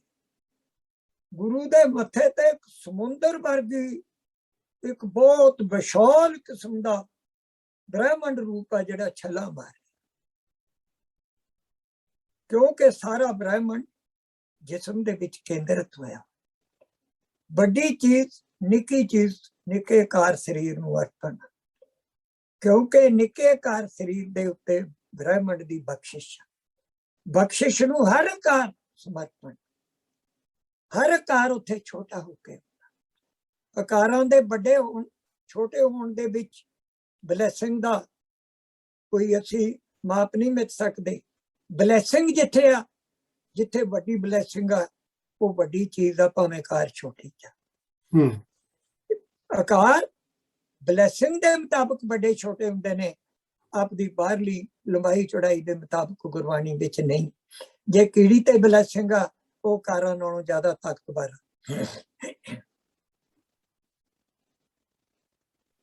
ਸਿੰਧ ਲਹਿਰ ਰਿਹਾ ਗੁਰ ਮੱਥੇ, ਸਾਂਭ ਸ਼ਾਂਤ ਗਹਿਰਾਈ। ਜਿਹੜੀ ਸ਼ਾਂਤੀ ਦਾ ਗਹਿਰੇ ਤੋਂ ਗਹਿਰਾ ਰੂਪ ਆ, ਅਕਥ, ਉਹ ਉਸ ਮੱਥੇ ਦੇ ਗੁਰੂ ਦੇ ਵਿੱਚ ਟਿਕੀ ਹੋਈ। 10ਵੇਂ ਜਾਮੇ ਦੇ ਵਿੱਚ, 10ਵੇਂ ਗੁਰੂ ਰੂਪ ਦੇ ਵਿੱਚ ਇਹ ਟਾਈਮ 10 ਗੁਰੂਆਂ ਬਾਅਦ ਵਰਤਾਇਆ ਜਾ ਸਕਦਾ ਸੀ। ਇਹਦੇ ਪਿੱਛੇ ਗੁਰੂ ਦੀ ਬਰਕਤ ਆ, ਗੁਰੂ ਨਾਨਕ ਦੀ। ਇਸੇ ਕਰਕੇ ਗੁਰਬਾਣੀ 'ਚ ਗੁਰੂ ਨਾਨਕ ਦਾ ਨਾਮ ਆਉਂਦਾ, ਬਾਕੀ ਮਹਿਲਾ ਕਰਕੇ ਹੁੰਦੇ ਨੇ ਗੁਰੂ ਪੰਜਵਾਂ ਤੀਜਾ, ਪਰ ਪ੍ਰਮੁੱਖ ਨਾਂ ਗੁਰੂ ਨਾਨਕ ਦਾ ਹੁੰਦਾ, ਕਿਉਂਕਿ ਉਹਦੇ 'ਚ ਉਹ 9 ਪੈਗੰਬਰ ਹੋਰ ਵਰਤਾਉਂਦੇ ਨੇ। ਉਸ ਰੱਬ ਦੇ ਨੂਰ ਦੇ ਵਿੱਚੋਂ ਇੱਕ ਸਰੀਰ ਕਾਫੀ ਨਹੀਂ ਸੀ, ਉਹ ਉਮਰ ਕਾਫੀ ਨਹੀਂ ਸੀ। ਕਿਉਂ? ਕਿਉਂਕਿ 5 ਪਿਆਰੇ ਸਾਜਣ ਲਈ ਇੱਥੇ ਜਿਹੜਾ ਕਾਂਸੀ 'ਚ ਢਲਿਆ ਹੋਇਆ ਬੁੱਤ ਪ੍ਰਸਤ ਆ, ਉਹਦੀ ਵੀ ਪਛਾਣ ਕਰਾਉਣੀ ਹੈ, ਉਹਨੂੰ ਵੀ ਨੰਗਾ ਕਰਨਾ। ਜਿਹੜਾ ਮਨੂ ਸਿਮਰਤੀ ਪਟਾਲਿਆ ਨੀਤੀ ਨੂੰ ਸਭ ਕੁਝ ਮੰਨਦਾ, ਉਹਦਾ ਵੀ ਦਿਵਾਲਾ ਨਿਕਲਦਾ ਸਾਹਮਣੇ ਦਿਖਾਉਣਾ। ਇਸ ਕਰਕੇ 10 ਗੁਰੂ ਆਏ। ਗੁਰੂ ਨਾਨਕ ਨੂੰ ਪਤਾ ਸੀ ਕਿ ਇੱਕ ਬੁੱਧ ਕਾਫੀ ਨਹੀਂ, ਇਹਦਾ ਜਿਹੜਾ ਅਕਲ ਦਾ ਸ਼ੈਲਾ, ਜਿਹੜੇ ਇੰਟੈਲੈਕਚੁਅਲ ਕੋਡਸ ਨੇ ਇਹਦੀ ਪ੍ਰੇਅਰ ਤੇ ਵੀ ਲੱਦੇ ਹੋਏ ਨੇ, ਉਹ ਇੱਕ ਗੁਰੂ ਨਾਲ ਨਹੀਂ ਟੁੱਟਣਾ, ਉਹ 2 ਨਾਲ ਨਹੀਂ ਟੁੱਟਣਾ, ਉਹ 3 ਨਾਲ ਨਹੀਂ ਟੁੱਟਣਾ, ਉਹ 10ਵੇਂ ਜਾਮੇ ਤੇ ਜਾ ਕੇ ਟੁੱਟੂਗਾ। ਉਹਦੇ ਵਿੱਚੋਂ ਇੱਕ ਖਾਲਸਾ ਸਾਜਿਆ। ਉਹ ਬੁੱਤ ਟੁੱਟ ਗਿਆ, ਹੱਠ ਵਾਲਾ ਬੰਦਾ ਖੜਾ ਰਹੇ, ਉਹਦੀ ਮਰਜ਼ੀ। ਉਹ ਜਿਉਣ ਦਾ ਉਹਨੂੰ ਅਧਿਕਾਰ ਆ, ਜਪਜੀ 'ਚ ਆਉਂਦਾ। ਹਰ ਬੰਦੇ ਨੂੰ ਚੁਣਿਆ ਗਿਆ। ਗੁਰੂ ਨੇ ਹਿੰਦੁਸਤਾਨ ਦੇ ਵਿੱਚੋਂ 5 ਪਿਆਰੇ ਸਾਜੇ। 5 ਪਿਆਰੇ ਉਹ ਆਏ ਕਹਿਕਸ਼ਾਂ, ਜਿਨ੍ਹਾਂ ਕੋਲੇ ਕੁਆਰਾ ਰੂਪ ਸੀ, ਜਿਨ੍ਹਾਂ ਨੇ ਆਪਣੀ ਅੰਦਰਲੀ ਸੂਖਮ ਸੀਕ੍ਰੇਟ ਲਵਰ ਦੀ ਉਡੀਕ ਰੱਖੀ ਹੋਈ। ਜਿੰਨਾ ਚਿਰ ਉਹ ਆਇਆ ਨਹੀਂ, ਉਹਨਾਂ ਨੇ ਆਪਣਾ ਕੁਆਰਾ ਰੱਖਿਆ। ਜਦੋਂ ਗੁਰੂ ਆਇਆ, ਉਹਦੇ ਲੜ ਲੱਗ ਗਏ। 5 ਪਿਆਰੇ ਤਾਂ ਸਾਰੇ ਭਾਰਤ ਚੋਂ ਛਾਂਟੇ ਨੇ, ਬੰਦਾ ਕਿੱਥੋਂ ਪੈਦਾ ਹੋਇਆ? ਉਹਦੇ ਚ ਵੀ ਕੋਈ ਪਾਰਾਪਣ ਪਿਆ ਸੀ ਜਿਹੜਾ ਗੁਰੂ ਨਾਲ ਨੂਰੋ ਨੂਰ ਹੋ ਗਿਆ। ਇਹ ਗੱਲਾਂ ਕੋਈ ਸਧਾਰਨ ਨਹੀਂ ਹੈ। ਸਿੰਧ ਲਹਿਰ ਰਿਹਾ ਗੁਰ ਮੱਥੇ, ਸਾਂਭ ਸ਼ਾਂਤ ਗਹਿਰਾਈ। ਉਹ ਗਹਿਰਾਈ ਜਿਹਦਾ ਕੋਈ ਜਿਹੜਾ ਹੈਗਾ ਨਾ ਸ਼ਬਦ ਸਗਾ, ਤੀਜੀ ਕਿਤਾਬ ਆ ਉਹਦੀ ਜਿਹੜੀ, ਜਿਹਦਾ ਕੋਈ ਥਾਂ ਟਿਕਾਣਾ ਹੀ ਨਹੀਂ। ਗੁਰੂ ਗ੍ਰੰਥ ਸਾਹਿਬ ਦਾ ਬਾਣੀ ਦਾ ਉਹਦੇ ਮੱਥੇ ਦੇ ਵਿੱਚ ਉਹ ਸਗਾ ਸਮੁੰਦਰ ਟਿਕਿਆ ਹੋਇਆ, ਸ਼ਾਂਤ ਟਿਕਿਆ ਹੋਇਆ। ਉਹਦੇ ਪਿੱਛੇ ਉਹ ਬਰਕਤਾਂ ਨੇ। ਕੱਲਾ ਗੁਰੂ ਨਹੀਂ ਦੱਸ, ਸਾਰੇ ਬ੍ਰਹਮੰਡ ਦੀਆਂ ਬਰਕਤਾਂ, ਪੈਗੰਬਰਾਂ ਦੀਆਂ ਬਰਕਤਾਂ, ਕੁਰਾਨ ਦੀਆਂ ਬਰਕਤਾਂ, ਸੂਫੀ ਫਕੀਰਾਂ ਦੀਆਂ ਬਰਕਤਾਂ। ਇਹ ਨਾ ਸਮਝ ਲਿਓ ਕਿ ਇਕੱਲਾ ਹੀ ਆ। ਬਿਲਕੁਲ ਜਿਸ ਕੁਰਾਨ ਨਾਲ ਨਾ ਹੁੰਦਾ ਹੈ, ਮੀਆਂ ਮੀਰ ਕਿਵੇਂ ਨੇ ਉਹ ਰੱਖ ਦਿੰਦਾ? ਕਦੇ ਵੀ ਨਹੀਂ ਸੀ ਰੱਖ ਸਕਦਾ। ਭੀਖਣ ਸ਼ਾਹ ਕਿਵੇਂ ਚਲਿਆ ਜਾਂਦਾ ਉੱਥੇ? ਉਹ ਤਾਂ ਨਮਾਜ਼ੀ ਆ, ਉਹਨੇ ਕਿਹੜਾ ਦੀਨ ਛੱਡਿਆ? ਕਿਸੇ ਨੇ ਵੀ ਨਹੀਂ ਛੱਡਿਆ। ਇਹ ਗੱਲਾਂ ਕੋਈ ਸਧਾਰਨ ਨਹੀਂ ਹੈਗੀਆਂ ਸਾਡੇ ਲਈ। ਮੁਸਲਮਾਨ ਭਰਾਵਾਂ ਲਈ ਵੀ ਅਸੀਂ ਬਹੁਤ ਵੱਡੀ ਮੁਹੱਬਤ ਦੇ ਘਰ ਚੋਂ ਆਵਾਂਗੇ। ਜਿਹੜਾ ਪੂਰਨ ਸਿੰਘ ਕਹਿੰਦਾ, ਪੰਜਾਬ ਪਿਆਰ ਤੂੰ ਮੋੜਾ, ਪੰਜਾਬ ਪਿਆਰ ਤੂੰ ਘਰ ਆ। ਉਹ ਕੱਲੇ ਇੱਧਰਲੇ ਪੰਜਾਬ ਨੂੰ ਨਹੀਂ ਕਹਿੰਦਾ। ਉਹ ਤਾਂ ਉੱਥੇ ਬੈਠਾ ਸੀ ਉਦੋਂ ਪਾਕਿਸਤਾਨ ਚ, ਸ਼ੇਖੂਪੁਰੇ 19 ਚੱਕ ਦੇ ਵਿੱਚ। ਉੱਥੋਂ ਲਿਖੀਆਂ ਨੇ ਬਹੁਤ ਜ਼ਿਆਦਾ ਪੰਜਾਬੀ ਦੀਆਂ ਕਵਿਤਾਵਾਂ। ਉਹ ਤੇ ਉੱਥੇ ਬੈਠਾ ਸੀ। ਅਸੀਂ ਸਾਰਾ ਪੰਜਾਬ, ਅਸੀਂ ਬਹੁਤ ਵੱਡੀ ਲਾਈਫ ਉਹ ਗਾਜ਼ੀਆਂ ਵਾਲਾ, ਰਸੂਲ ਦੇ ਗਾਜ਼ੀ, ਗੁਰੂ ਦੇ 5 ਪਿਆਰੇ ਉਹ ਟਾਈਮ ਲੈ ਕੇ ਅਸੀਂ ਉਹ ਮੁਹੱਬਤ ਦੀ ਧਰਤੀ ਤੇ ਫਸਲ ਬੀਜਣੀ ਹੈ ਜਿਹੜੀ ਸਾਰਿਆਂ ਨੂੰ ਪਿਆਰੀ ਹੈ, ਸਾਰਿਆਂ ਨੂੰ ਚਾਹੀਦੀ ਹੈ, ਜਿਹਦੇ ਵੱਲੋਂ ਕੋਈ ਵੀ ਬੇਮੁਖ ਨਹੀਂ ਹੋਊਗਾ। ਉਹ ਜ਼ੁਲਮ ਦੀ ਕਿਰਪਾਨ ਹੈ ਜਿਹੜੀ, ਉਹ ਪੈਗੰਬਰਾਂ ਦੇ ਰਹਿਮ ਦੀ ਕਿਰਪਾਨ ਹੋ ਕੇ ਵਰਤੂਗੀ, ਰਹਿਮ ਦਾ ਹਥਿਆਰ ਹੋ ਕੇ ਵਰਤੂਗੀ। ਅਸੀਂ ਕਿਸੇ ਤੇ ਜ਼ੁਲਮ ਨਹੀਂ ਕਰਨਾ। ਅਸੀਂ ਜੇ ਜ਼ੁਲਮ ਹੋਊਗਾ ਸਾਡੇ ਤੋਂ ਪਹਿਲਾਂ ਹੋਵੇ, ਸਾਡੇ ਤੇ ਹੋਵੇ। ਅਸੀਂ ਨਹੀਂ ਚਾਹੁੰਦੇ ਕਿ ਕਿਸੇ ਤੇ ਜ਼ੁਲਮ ਹੋਵੇ, ਨਿਆਂ ਮਿਲੇ। ਪਰ ਜ਼ੁਲਮ ਕਰਨ ਵਾਲਾ ਬੰਦਾ ਅਸੀਂ ਨਹੀਂ ਦੇਖ ਸਕਦੇ ਕਿ ਉਹ ਭੋਲਿਆਂ ਬੰਦਿਆਂ ਤੇ ਜ਼ੁਲਮ ਕਰੇ, ਉਹਨੂੰ ਐਡਾ ਅਧਿਕਾਰ ਦਿੱਤਾ ਜਾਵੇ। ਸਿੰਧ ਲਹਿਰ ਰਿਹਾ ਗੁਰ ਮੱਥੇ, ਸਾਂਭ ਸ਼ਾਂਤ ਗਹਿਰਾਈ। ਪਾਰ ਦੇ ਕੰਢੇ ਬਲ ਬੁਲਾਏ, ਧਰਮਸਾਲ ਦੇ ਰਾਹੀ। ਧਰਤੀ ਧਰਮਸਾਲ ਬਣ ਕੇ ਆਈ। ਪਾਰ ਦਾ ਕੰਢਾ ਕਿਹੜਾ? ਜਿਹੜਾ ਮੌਤ ਤੇ ਜ਼ਿੰਦਗੀ ਤੋਂ ਅੱਗੇ ਰੱਬ ਦੇ ਵੋਟ ਤੱਕ ਜਾਂਦਾ, ਜਿਹਨੂੰ ਕੋਈ ਰੋਕ ਨਹੀਂ ਸਕਦਾ, ਜਿਹਨੂੰ ਕੋਈ ਡੋਬ ਨਹੀਂ ਸਕਦਾ, ਜਿਹੜਾ ਤੈਰ ਕੇ ਆਇਆ ਇਹਨਾਂ ਦੇ ਵਿੱਚ, ਤਤੀ ਤਵੀ ਤੋਂ ਲੰਘ ਕੇ ਆਇਆ, ਸਿਰ ਦੇ ਕੇ ਆਇਆ, ਜੰਗਾਂ ਚੋਂ ਗੁਜ਼ਰ ਕੇ ਆਇਆ। ਉਹ ਕਿਹੜਾ ਰਸਤਾ ਜਿਹਦੇ ਵਿੱਚੋਂ ਨਹੀਂ ਗੁਜ਼ਰੇ? ਹਰ ਰਾਹ ਦੇ ਵਿੱਚੋਂ ਦੀ ਸਾਬਤ ਹੋ ਗਿਆ। ਰੱਬ ਦੇ ਘਰ ਤੱਕ ਦਾ ਰਾਹ ਜਿਹੜਾ ਰੋਸ਼ਨ ਕੀਤਾ, ਉਹਨੂੰ ਦਿਖਾਇਆ। ਸਾਡਾ ਘਰ ਉੱਥੇ ਵਸਦਾ, ਸੱਚਖੰਡ ਦੇ ਅਸੀਂ ਉੱਥੇ ਵਸਦੇ। ਉਹ ਘਰ ਆ ਸਾਡਾ, ਅਸਲ ਘਰ ਸਾਡਾ। ਸਿੰਧ ਲਹਿਰ ਰਿਹਾ ਗੁਰ ਮੱਥੇ, ਸਾਂਭ ਸ਼ਾਂਤ ਗਹਿਰਾਈ। ਪਾਰ ਦੇ ਕੰਢੇ ਬਲ ਬੁਲਾਏ, ਧਰਮਸਾਲ ਦੇ ਰਾਹੀ। ਧਰਮਸਾਲ ਦੇ ਰਾਹੀ ਕੋਣ? ਸਾਰੇ ਦੇ ਸਾਰੇ ਜੀ, ਸਾਰਾ ਬ੍ਰਹਮੰਡ ਜਿਹਦੇ ਵਿੱਚ ਧਰਤੀ ਟਿਕੀ ਹੋਈ, ਸਾਰੇ ਧਰਤੀ ਤੇ ਜਿਵੇਂ ਜਿਵੇਂ ਗੁਜ਼ਰ ਰਹੇ ਨੇ ਸਾਰੇ ਬੁਲਾਏ, ਸਾਰੇ ਆ। ਇਹ ਅਮਰ ਦੀ ਦਾਤ ਸਭ ਲਈ। ਇਸੇ ਕਰਕੇ ਸੰਤ ਅਤਰ ਸਿੰਘ ਕਹਿੰਦੇ ਸੀ, ਅੰਮ੍ਰਿਤ ਛਕਾਉਣੇ ਹੋ ਪੰਛੀਆਂ ਨੂੰ ਵੀ ਛਕਾ ਦੋ। ਉਹ ਆਮ ਹੀ ਕਹਿੰਦੇ ਹੁੰਦੇ ਕਿ ਸਾਰਿਆਂ ਨੂੰ ਛਕਾਓ, ਜਿਹੜਾ ਹੱਕਦਾਰ ਹੈ ਉਹ ਪ੍ਰਾਪਤ ਕਰ, ਜਿਹੜਾ ਉਡੀਕਦਾ ਹੈ ਉਹਦੀ ਉਡੀਕ ਪੂਰੀ ਹੋ। ਜਿਹੜਾ ਹੱਕਦਾਰ ਨਹੀਂ, ਅੰਮ੍ਰਿਤ ਛਕ ਕੇ ਵੀ ਅਸੀਂ ਹੋਏ ਨਹੀਂ ਮੇਰੇ ਵਰਗੇ, ਵਿੱਚ ਦੁਨੀਆਦਾਰੀ ਚੀਜ਼ਾਂ ਲਈ ਫਿਰੀ ਜਾਂਦੇ, ਅਨੇਕਾਂ ਬੋਝ ਲਈ ਜਾਂਦੇ ਹਾਂ, ਦਿਖਾਵਾ ਬਣੀ ਜਾਂਦੇ ਹਾਂ। ਜਿਹੜਾ ਅਮਲ ਆ, ਅਸੀਂ ਤੇ ਅਮਲ ਦੀ ਗੱਲ ਕਰ ਰਹੇ, ਆਪਣੇ ਆਪ ਦੀ ਤੇ ਨਹੀਂ ਕਰ ਰਹੇ। ਆਪ ਤੇ ਅਸੀਂ ਤੁਹਾਡੇ ਸੇਵਾਦਾਰ ਹਾਂ ਸਾਰਿਆਂ ਦੇ, ਤੋਂ ਕਦੇ ਭੱਜੇ ਨਹੀਂ।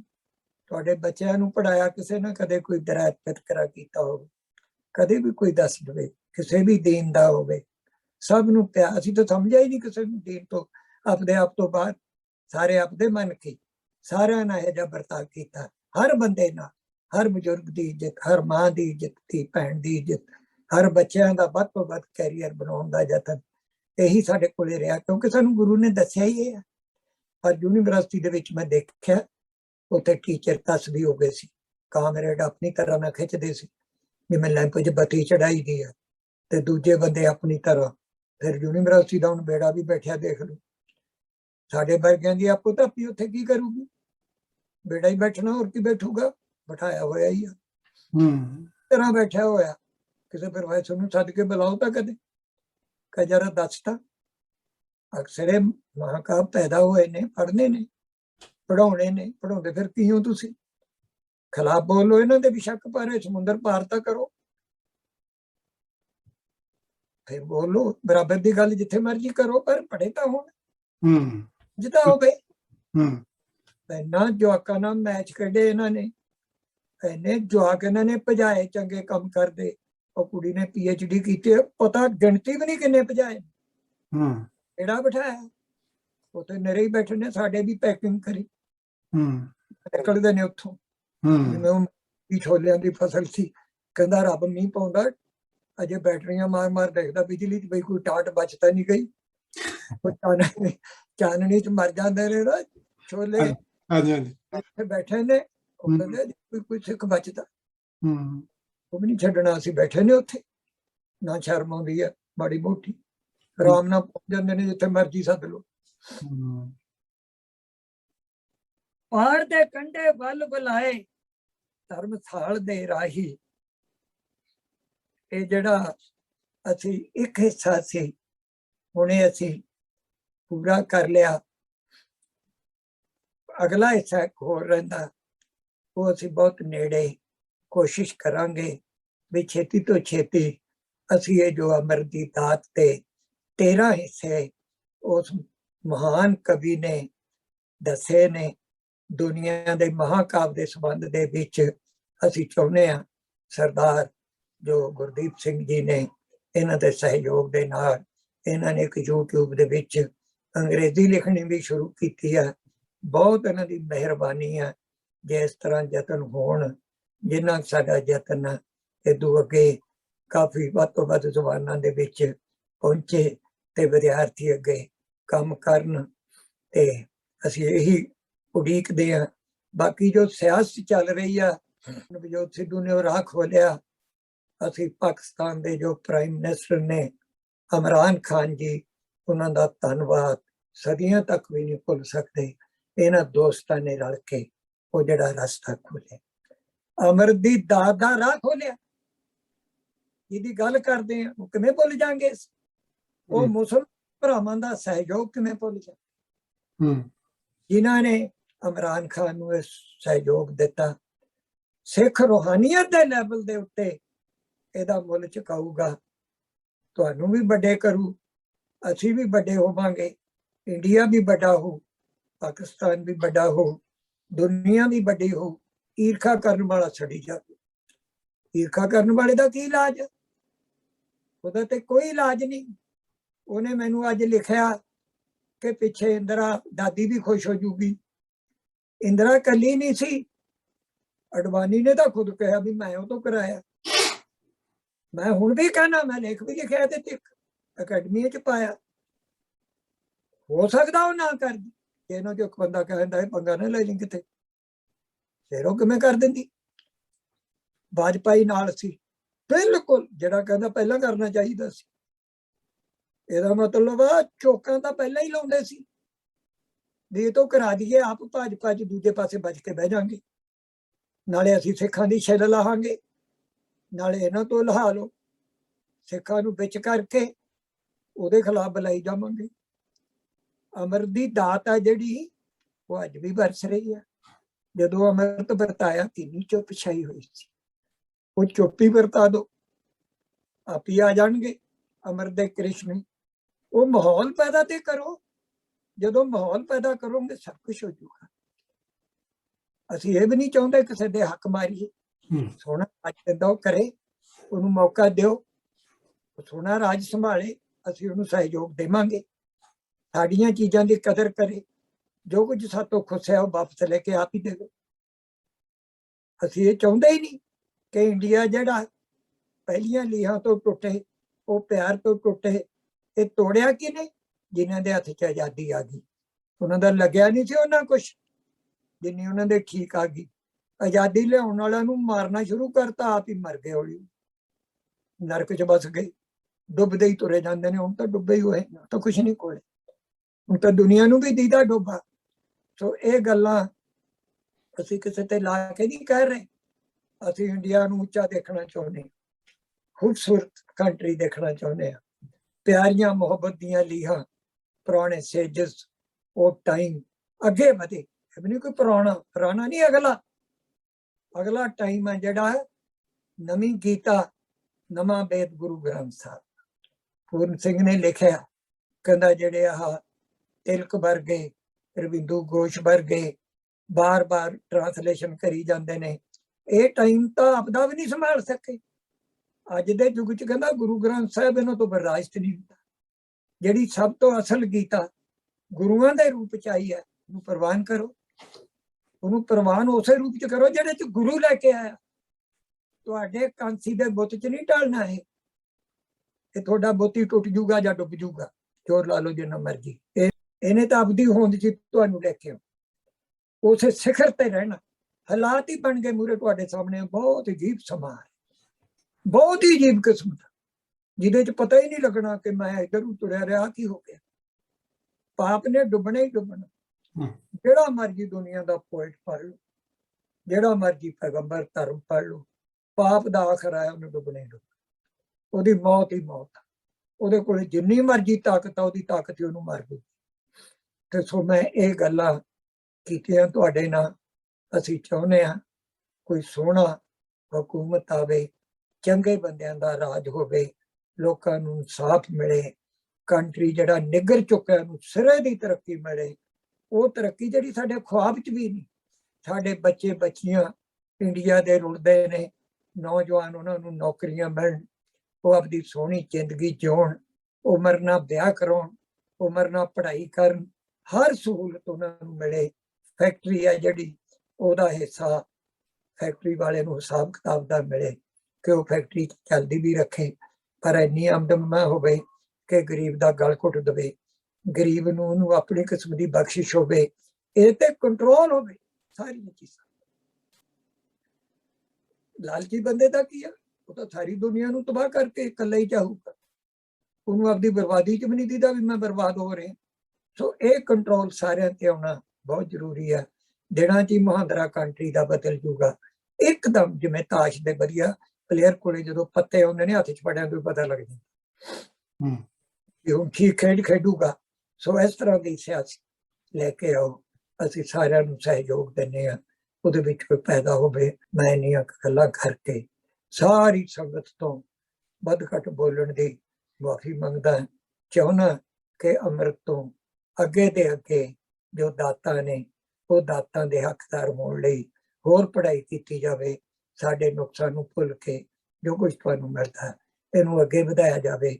ਤੇ ਮੈਂ ਸਰਦਾਰ ਗੁਰਦੀਪ ਸਿੰਘ ਜੀ ਜੋ ਮੇਰੇ ਨਾਲ ਨੇ, ਜੋ ਕੰਮ ਕਰ ਰਹੇ ਨੇ, ਇਹਨਾਂ ਦਾ ਜੋ ਸਬਰ ਹੈ, ਬਹੁਤ ਇਹਨਾਂ ਦਾ ਧੰਨਵਾਦੀ ਹਾਂ। ਬਹੁਤ ਧੰਨਵਾਦੀ। ਨਹੀਂ ਮੈਂ ਇਹਦਾ ਮੁੱਲ ਦੇ ਸਕਦਾ। ਸਾਨੂੰ ਮਿਲੇ ਵੀ ਮੌਕਾ ਮੇਰ ਪਾਰਕ ਦੇ ਵਿੱਚ ਅਚਾਨਕ, ਜਿਵੇਂ ਉਹ ਮਹਾਤਮਾ ਈਸਾ ਨੂੰ ਫਿਲਸਤੀਨ ਦੀਆਂ ਕੁੜੀਆਂ ਨੇ ਸਭ ਤੋਂ ਪਹਿਲਾਂ ਪਛਾਣਿਆ ਸੀ, ਕਹਿੰਦੀਆਂ ਪੈਗੰਬਰ ਲੱਗਦਾ। ਤੇ ਇਹਨਾਂ ਦੀ ਵਾਈਫ ਸੀ, ਉਹਦੇ ਵਿੱਚ ਵੀ ਕੋਈ ਜੀ ਚੀਜ਼ ਸੀ। ਸਾਨੂੰ ਘੱਟ ਤੋਂ ਘੱਟ ਦੁਨੀਆਦਾਰ ਬੰਦਿਆਂ ਨੂੰ ਦੋਨਾਂ ਨੂੰ ਉਹਨੇ ਜੋੜਿਆ। ਉਹਨੇ ਮੇਰੀ ਵਾਈਫ ਨੂੰ ਬੁਲਾਇਆ, ਇਹਨਾਂ ਨਾਲ ਬਾਹ ਪਿਆ। ਉਦੋਂ ਬਾਅਦ ਅਸੀਂ ਇਕੱਠੇ ਹੋਏ। ਇਸ ਤਰ੍ਹਾਂ ਦਾ ਸਾਡਾ ਸਹਿਯੋਗ ਵਾਪਰਿਆ ਰੱਬ ਦੇ ਭਾਣੇ ਦੇ ਵਿੱਚ। ਹੁਣ ਮੈਂ ਸਰਦਾਰ ਗੁਰਦੀਪ ਸਿੰਘ ਜੀ ਨੂੰ ਬੇਨਤੀ ਕਰਦਾ ਕਿ ਉਹ ਅੰਤਮ ਛੋਹਾਂ ਆਪਣੀ ਤਰ੍ਹਾਂ ਨਾਲ ਇਸ ਸਾਡੀ ਜਿਹੜੀ ਅੱਜ ਦਾ ਇਹ ਜਿਹੜਾ ਅੰਮ੍ਰਿਤ ਦਾ ਕਾਰਜ ਅਸੀਂ ਨਿਭਾ ਸਕੇ ਹਾਂ, ਉਹਨੂੰ ਸਮਾਪਤੀ ਦਾ ਰੂਪ ਦੇਣ। ਬਾਬਾ ਜੀ ਬਹੁਤ ਬਹੁਤ ਧੰਨਵਾਦ। ਆਪਾਂ ਇੱਕ ਪਾਸੇ ਦੇਖਦੇ ਹਾਂ ਕਿ ਜਿਹੜੇ ਲਾਈਟ ਹਾਊਸ ਹੁੰਦੇ ਨੇ, ਇੰਨੇ ਵਧੀਆ ਪੋਇਟਸ ਹੁੰਦੇ ਨੇ, ਹਿਸਟੋਰੀਅਨਸ ਵੀ ਬੜੇ ਬੜੇ ਸੋਹਣੇ ਹੁੰਦੇ ਨੇ। ਦੂਸਰੇ ਪਾਸੇ ਇਹ ਜਿਹੜੇ ਕਈ ਇਦਾਂ ਦੇ ਹਿਸਟੋਰੀਅਨਸ ਵੀ ਹੁੰਦੇ ਨੇ ਬਾਬਾ ਜੀ, ਜਿਹੜੇ ਹਨੇਰੇ ਦਾ ਰੂਪ ਹੁੰਦੇ ਨੇ, ਜਿਹੜੇ ਕਿ ਨੀਮ ਹਿਸਟੋਰੀਅਨ ਹੁੰਦੇ ਨੇ, ਪਤਾ ਨਹੀਂ ਉਹਨਾਂ ਦਾ ਕੀ ਮੋਟਿਵ ਹੁੰਦਾ ਹੈ। ਉਹ ਚੰਗੀ ਭਲੀ ਗੱਲ ਦਾ ਸਵਾਦ ਖਰਾਬ ਕਰ ਦਿੰਦੇ ਨੇ। ਜਦੋਂ ਸ਼ੁਰੂ ਵਿੱਚ ਜਦੋਂ ਦੱਸਿਆ ਸੀ ਕਿ ਜਰਾ ਤੇ ਜੋਰੂ, ਇਹਨਾਂ ਕਰਕੇ ਜਿਹੜੇ ਯੁੱਧ ਹੋਏ ਨੇ, ਪਰ ਦੇਖੋ ਜਿਹੜੇ ਯੁੱਧ ਕੀਤੇ ਆਪਣੇ ਹਰਗੋਬਿੰਦ ਸਾਹਿਬ ਨੇ, ਜਾਂ ਜਿਹੜੇ ਯੁੱਧ ਕੀਤੇ ਗੁਰੂ ਗੋਬਿੰਦ ਸਿੰਘ ਜੀ ਉਹਨਾਂ ਨੇ, ਉਹਦੇ ਵਿੱਚ ਇਹ ਤਿੰਨੋਂ ਚੀਜ਼ਾਂ ਨਹੀਂ ਸੀਗੀਆਂ। ਉਹਨਾਂ ਦਾ ਪਹਿਲਾ ਯੁੱਧ ਜਿਹੜਾ ਸੀਗਾ ਗੁਰੂ ਗੋਬਿੰਦ ਸਿੰਘ ਜੀ ਦਾ ਆਪਣੇ ਭੰਗਾਣੀ ਦਾ ਯੁੱਧ ਜਿਹੜਾ ਸੀਗਾ ਬਾਬਾ ਜੀ 1686 ਈਸਵੀ ਦੇ ਵਿੱਚ ਹੋਇਆ ਸੀ। ਤੁਸੀਂ ਦੇਖੋ ਕਿ ਉਹ ਜਿਹੜੇ ਕਈ ਹਿਸਟੋਰੀਅਨ ਨੇ, ਉਹ ਰਾਵਤ ਵਰਗੇ, ਅਨਿਲ ਚਾਹੇ ਉਹ ਬੈਨਰਜੀ ਵਰਗੇ ਜਿਹੜੇ ਨੇ, ਇੱਕ ਹੋਰ ਸੀ ਉਹਨਾਂ ਚ ਹਟੋਰੀ ਕਰਕੇ ਕੁਛ, ਤੇ ਉਹ ਕਹੀ ਜਾਂਦੇ ਨੇ ਯੁੱਧ ਦੀ ਡਰੋ ਰਹਿ ਗਿਆ ਸੀਗਾ। ਉਹ ਕਹਿੰਦੇ ਕਿਉਂਕਿ ਇਹ ਚ ਜਰਾ ਜੋਰੂ ਜਿਹੜੀ ਸੀਗੀ ਉਹ ਲਈ ਨਹੀਂ, ਗੁਰੂ ਗੋਬਿੰਦ ਸਿੰਘ ਨੇ ਕੁਛ ਜਿੱਤੇ ਹੀ ਨਹੀਂ ਇਹਦੇ ਵਿੱਚ, ਤੇ ਜੋ ਜਿੱਤੇ ਹੀ ਨਹੀਂ ਤੇ ਫਿਰ ਯੁੱਧ ਕਿੱਦਾਂ ਜਿੱਤਿਆ ਜੀ। ਤੇ ਬਾਬਾ ਜੀ ਇਦਾਂ ਦੇ ਲੋਕਾਂ ਦਾ, ਇਦਾਂ ਦੇ ਜਿਹੜੇ ਹਿਸਟੋਰੀਅਨ ਸਵਾਲ ਖਰਾਬ ਕਰਨ ਵਾਲੇ ਜਿਹੜੇ ਹੁੰਦੇ ਨੇ, ਇਹਨਾਂ ਦਾ ਖੁਦ ਦਾ ਕੀ ਮਨੋਰਥ ਹੁੰਦਾ? ਸ਼ੁਰੂ ਤੋਂ ਲੈ ਕੇ ਜਦੋਂ ਤੋਂ ਹਿਸਟਰੀ, ਰਿਕਾਰਡਡ ਹਿਸਟਰੀ ਹੈ, ਇਹ ਨਾਲ ਨਾਲ ਚੱਲਦੇ ਆ ਰਹੇ ਨੇ, ਜਿਵੇਂ ਝੋਟੇ ਦੇ ਨਾਲ ਚਿੱਚੜ ਚਿੰਬੜੇ ਹੁੰਦੇ ਨੇ। ਇਹਨਾਂ ਦਾ ਖੁਦ ਦਾ ਕੀ ਮਨੋਰਥ ਹੁੰਦਾ ਬਾਬਾ ਜੀ? ਜਿਹੜਾ ਹਿਸਟੋਰੀਅਨ ਆ, ਹਾਂਜੀ, ਹਿਸਟਰੀ ਲਿਖਣ ਨਾਲ ਹਿਸਟੋਰੀਅਨ ਨਹੀਂ ਬਣਦਾ। ਵਾਹ। ਹਿਸਟੋਰੀਅਨ ਕੋਲੇ ਇੱਕ ਹਿਸਟਰੀ ਦਾ, ਜਿਵੇਂ ਜੀਨੀਅਸ ਐਪਿਕ ਲਿਖਦਾ, ਐਪੀਕਲ ਵਿਜ਼ਨ ਹੁੰਦਾ, ਟੋਇਨਬੀ ਕੋਲੇ ਹੈਗਾ। ਉੱਥੇ ਨੁਕਸ ਤਾਂ ਪੈਂਦੇ ਨੇ ਕਿਤੇ ਕਿਤੇ, ਕ੍ਰਿਸਚੈਨਿਟੀ ਨਾਲ ਕਈ ਵਾਰੀ ਵੱਜ ਜਾਂਦਾ, ਵੱਜ ਕੇ ਉਹ ਬਾਹਰਲੇ ਰੂਪ ਦੇ ਕੇ ਇਸਲਾਮ ਦੇ ਵੀ ਕਈ ਵਾਰੀ ਖਿਲਾਫ ਹੋ ਜਾਂਦਾ, ਪਰ ਕਿਤੇ ਕਿਤੇ ਉਹ ਆਪਦੇ ਪੋਇਟਿਕ ਫਲੋ ਦੇ ਵਿੱਚ ਇੰਨਾ ਕਮਾਲ ਬੋਲਦਾ, ਉਹ ਸਾਰਾ ਉਹ ਨਹੀਂ ਬੜਾ। ਜਿਵੇਂ ਗ੍ਰੰਥ ਸਾਹਿਬ ਬਾਰੇ ਜੋ ਉਹਨੇ ਆਪਣੇ ਖਿਆਲ ਦਿੱਤੇ ਨੇ, ਪਰਲਸ ਬਕ ਦੇ ਵਾਂਗ, ਉਹ ਨਹੀਂ ਬੜੇ ਕਿਤੇ ਕਿਤੇ, ਕਿਉਂਕਿ ਉਹਦੇ ਵਿੱਚ ਵੀ ਜੀਨੀਅਸ ਬਹੁਤ ਵੱਡਾ, ਕਈ ਵਾਰੀ ਉਹਦੇ ਚ ਵੀ ਸੰਕੀਰਣਤਾ ਆ ਜਾਂਦੀ ਹੈ। ਜਿਹੜਾ ਹੁਣ ਜਿਵੇਂ ਹਿਸਟਰੀ ਅਸਲ ਵਿੱਚ ਐਕਚੁਅਲ ਹਿਸਟਰੀ ਦਾ ਸਭ ਤੋਂ ਵੱਡਾ ਵਿਜ਼ਨ ਹਰਿੰਦਰ ਕੋਲੇ ਆ, ਪੂਰਨ ਸਿੰਘ ਕੋਲੇ ਵੀ ਹੈ, ਵੀ ਇਨਵਿਜ਼ੀਬਲ ਹਿਸਟਰੀ ਆ। ਹੁਣ ਜਿਵੇਂ ਜੰਗਾਂ ਨੇ, ਚਮਕੌਰ ਦੀ ਗੜੀ ਆ, ਜ਼ਫਰਨਾਮੇ ਤੋਂ ਬਿਨਾਂ ਤੁਹਾਨੂੰ ਕਿਵੇਂ ਪਤਾ ਲੱਗ ਜੂ ਇਹ ਜੰਗ ਕਿਵੇਂ ਲੜੀ? ਜਿਹੜਾ ਔਰੰਗਜ਼ੇਬ ਗੁਰੂ ਕੋਲੇ 2 ਬੰਦੇ ਭੇਜਦਾ ਕਿ ਮੈਨੂੰ ਮਾਫ ਕਰੋ, ਉਹਨਾਂ ਨੂੰ ਜਿਵੇਂ ਮਰਜ਼ੀ ਲੈ ਕੇ ਆਓ, ਉਹ ਜੰਗ ਦੇ ਮਾਨੇ ਇਤਿਹਾਸਕਾਰ ਨੂੰ ਕੀ ਪਤਾ? ਉਹਦਾ ਜ਼ਫਰਨਾਮੇ ਤੋਂ ਔਰੰਗਜ਼ੇਬ ਨੂੰ ਪਤਾ ਨਹੀਂ। ਜੇ ਇਤਿਹਾਸਕਾਰ ਉਸ ਫਲਾਈਟ ਦੇ ਹਾਣਦਾ ਨਹੀਂ, ਤਾਂ ਆਪਣੀ ਤਰ੍ਹਾਂ ਨਾਲ ਹੀ ਲਿਖਣਾ। ਉਹਨੇ ਤਾਂ ਬਾਹਰਲੀਆਂ ਜੰਗਾਂ 'ਚ ਇੰਨੇ ਬੰਦੇ ਮਾਰੇ ਗਏ, ਉਹਨਾਂ ਦੇ ਇੰਨੇ ਮਾਰੇ ਗਏ, ਉਹ ਕਿਲਾ ਛੱਡ ਕੇ ਭੱਜ ਕੇ ਹੀ ਦੇਖਣਾ। ਉਹ ਇਹੀ ਕੁਛ ਦੇਖੂਗਾ, ਉਹਦੇ ਤੋਂ ਤੁਸੀਂ ਆਸ ਹੀ ਨਾ ਰੱਖੋ। ਇਹ ਤੇ ਹਿਸਟੋਰੀਅਨ ਹੀ ਨਹੀਂ ਹੁੰਦੇ। ਹਿਸਟਰੀ ਹੈ ਜਿਹੜੀ, ਲਿਖਣ ਦਾ ਅਧਿਕਾਰ ਹਰ ਬੰਦੇ ਨੂੰ ਥੋੜਾ ਹੁੰਦਾ। ਹਰਿੰਦਰ ਨੇ ਲਿਖਿਆ ਬਕਾਇਦਾ, ਉਹ ਕਹਿੰਦਾ ਕਰਤਾਰ ਸਿੰਘ ਕਲਾਸਵਾਲੀਏ ਦੇ ਕਿੱਸੇ ਬਹੁਤ ਹੀ ਸਾਦੇ ਨੇ ਕਵਿਤਾ 'ਚ, ਉਹਦੇ 'ਚ ਹਿਸਟਰੀ ਆ ਕਿਸੇ ਨੇ ਨਹੀਂ ਲਿਖੀ ਸਿੱਖੀ। ਸਭ ਤੋਂ ਬੈਸਟ ਹਿਸਟਰੀ ਉਹਦੇ ਵਿੱਚ ਪਈ ਆ। ਉਹ ਤਾਂ ਉਹ ਨਹੀਂ ਲਿਆਤੀ, ਜਿੰਨਾ ਮਰਜੀ ਇਹ ਮਿਟਾਈ ਜਾਣ, RSS ਵਗੈਰਾ ਕੁਛ ਨਹੀਂ ਮਿਟਦਾ। ਉਹਦੀ ਹਿਸਟਰੀ ਸਾਰੀ ਪਈ ਆ ਉਹਦੇ ਵਿੱਚ, ਜ਼ੋਰ ਲਾ ਲੈਣੀ ਜਿੰਨਾ ਮਰਜੀ। ਸੌਰਾ ਆ ਗਿਆ ਦੁਨੀਆ 'ਚ, ਸਭ ਕੁਛ ਆ ਗਿਆ। ਉਹ ਹਿਸਟਰੀ ਹੈ ਜਿਹੜੀ, ਹਿਸਟਰੀ ਹੁਣ ਜਿਵੇਂ 5 ਪਿਆਰੇ, ਜਿਹਨੂੰ 5 ਪਿਆਰੇ ਸਾਜਣ ਦਾ ਹੀ ਨਹੀਂ ਪਤਾ ਕਿਵੇਂ ਸਾਜੇ, ਅਮਰਤ ਕੀ ਉਹ ਹਿਸਟਰੀ ਕੀ ਲਿਖ ਦੂਗਾ? ਉਹ ਕਿਵੇਂ ਲਿਖ ਦੂਗਾ? ਉਹ ਤੋਂ ਤੁਸੀਂ ਹਿਸਟਰੀ ਦੀ ਕਿਵੇਂ ਉਮੀਦ ਕਰ ਸਕਦੇ ਹੋ?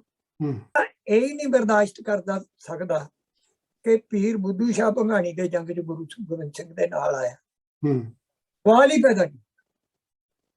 ਇਹੀ ਵਿਚਿੱਤਰ ਨਾਟਕ 'ਚ ਉਹ ਵੀ ਨਹੀਂ ਜਰਦਾ। ਉਹ ਕੋਈ ਛੋਟੀ ਗੋਦ ਦਾ ਬੰਦਾ ਲਿਖਣ ਨਾਲ, ਆਮ ਜਿਹਾ ਉਹਦਾ ਦਿਮਾਗ ਆ, ਨਾ ਉਹਨੂੰ ਗੁਰੂਆਂ ਦਾ ਪੂਰਾ ਪਤਾ, ਨਾ ਗੋਤਾਂ ਦਾ ਪਤਾ, ਨਾ ਅਨੁਭਵ ਦਾ ਪਤਾ। ਗੁਰਬਾਣੀ ਦਾ ਅਨੁਭਵ ਤਾਂ ਕੋਈ ਜਮਾ ਹੀ ਨਹੀਂ।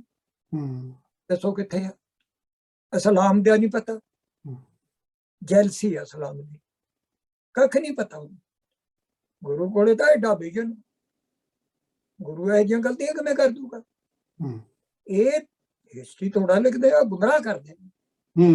ਇਹ ਹੁਣ ਸਿੱਖ ਜਿਹੜੇ ਪੈਦਾ ਹੋਏ ਨੇ, ਪੁਰਾਣੇ ਜਿੰਨੇ ਜਥੇਦਾਰ ਸੀ, ਆ ਲੋਹ ਪੁਰਸ਼ ਆ ਜੀ, ਫਲਾਣਾ ਜੀ, ਇਹ ਕਿੱਡੇ ਲੋਹ ਪੁਰਸ਼ ਸੀ। ਉਹ ਉਹਨਾਂ ਦੇ ਵੇਲੇ ਜਿੰਨੀ ਬੰਦੇ ਹੋ ਕੇ ਗਏ ਨੇ, ਉਹਨਾਂ ਨੇ ਕੀ ਕੀਤਾ? ਉਹਨਾਂ ਨੇ ਕੀ ਕੀਤਾ? ਉਹਨਾਂ ਨੇ ਹੋਰ ਹੀ ਬੰਦੇ ਉਹਨਾਂ ਦੀ ਝੋਲੀ ਚੁੱਕਦੇ ਸੀ, ਉਹਨਾਂ ਨੂੰ ਗੁੰਮਰਾਹ ਕਰੀ ਕੇ। ਅਵਤਾਰ ਸਿੰਘ ਵਰਗੇ ਉਦੋਂ ਬੋਲਦੇ ਹੀ ਪੁੱਠਾ ਸੀ। ਤੁਹਾਨੂੰ ਅਸੀਂ ਇਹਨਾਂ ਨੂੰ ਪਿਆਰ ਕਰਦੇ ਸੀ ਬਹੁਤ ਜ਼ਿਆਦਾ, ਬਹੁਤ ਪੁੱਠਾ ਬੋਲਦੇ ਸੀ, ਇੰਨੀ ਹਵਾ ਚੜੀ ਹੋਈ ਸੀ ਇਹਨਾਂ 'ਚ। ਬਾਕੀ ਜੇ ਤੁਸੀਂ ਕਹੋ ਟੌੜਾ ਸੀ, ਤਲਵੰਡੀ ਸੀ, ਉਸ ਵੇਲੇ ਜਿਹੜਾ ਜਥੇਦਾਰ ਤੁੜ ਸੀਗਾ ਉਹ ਕਿਹੜਾ ਘੱਟ ਸੀ? ਜਥੇਦਾਰ ਦਾ ਲੈਵਲ ਹੀ ਬਹੁਤ ਵੱਡਾ ਸੀ। ਉਦੋਂ ਇਹਨਾਂ ਨੇ ਵਿਕਣ ਲਾਤੇ ਸਮਾਂ, ਟੌੜੇ ਨੇ ਜਥੇਦਾਰ ਵਿਕਣ ਲਾਏ।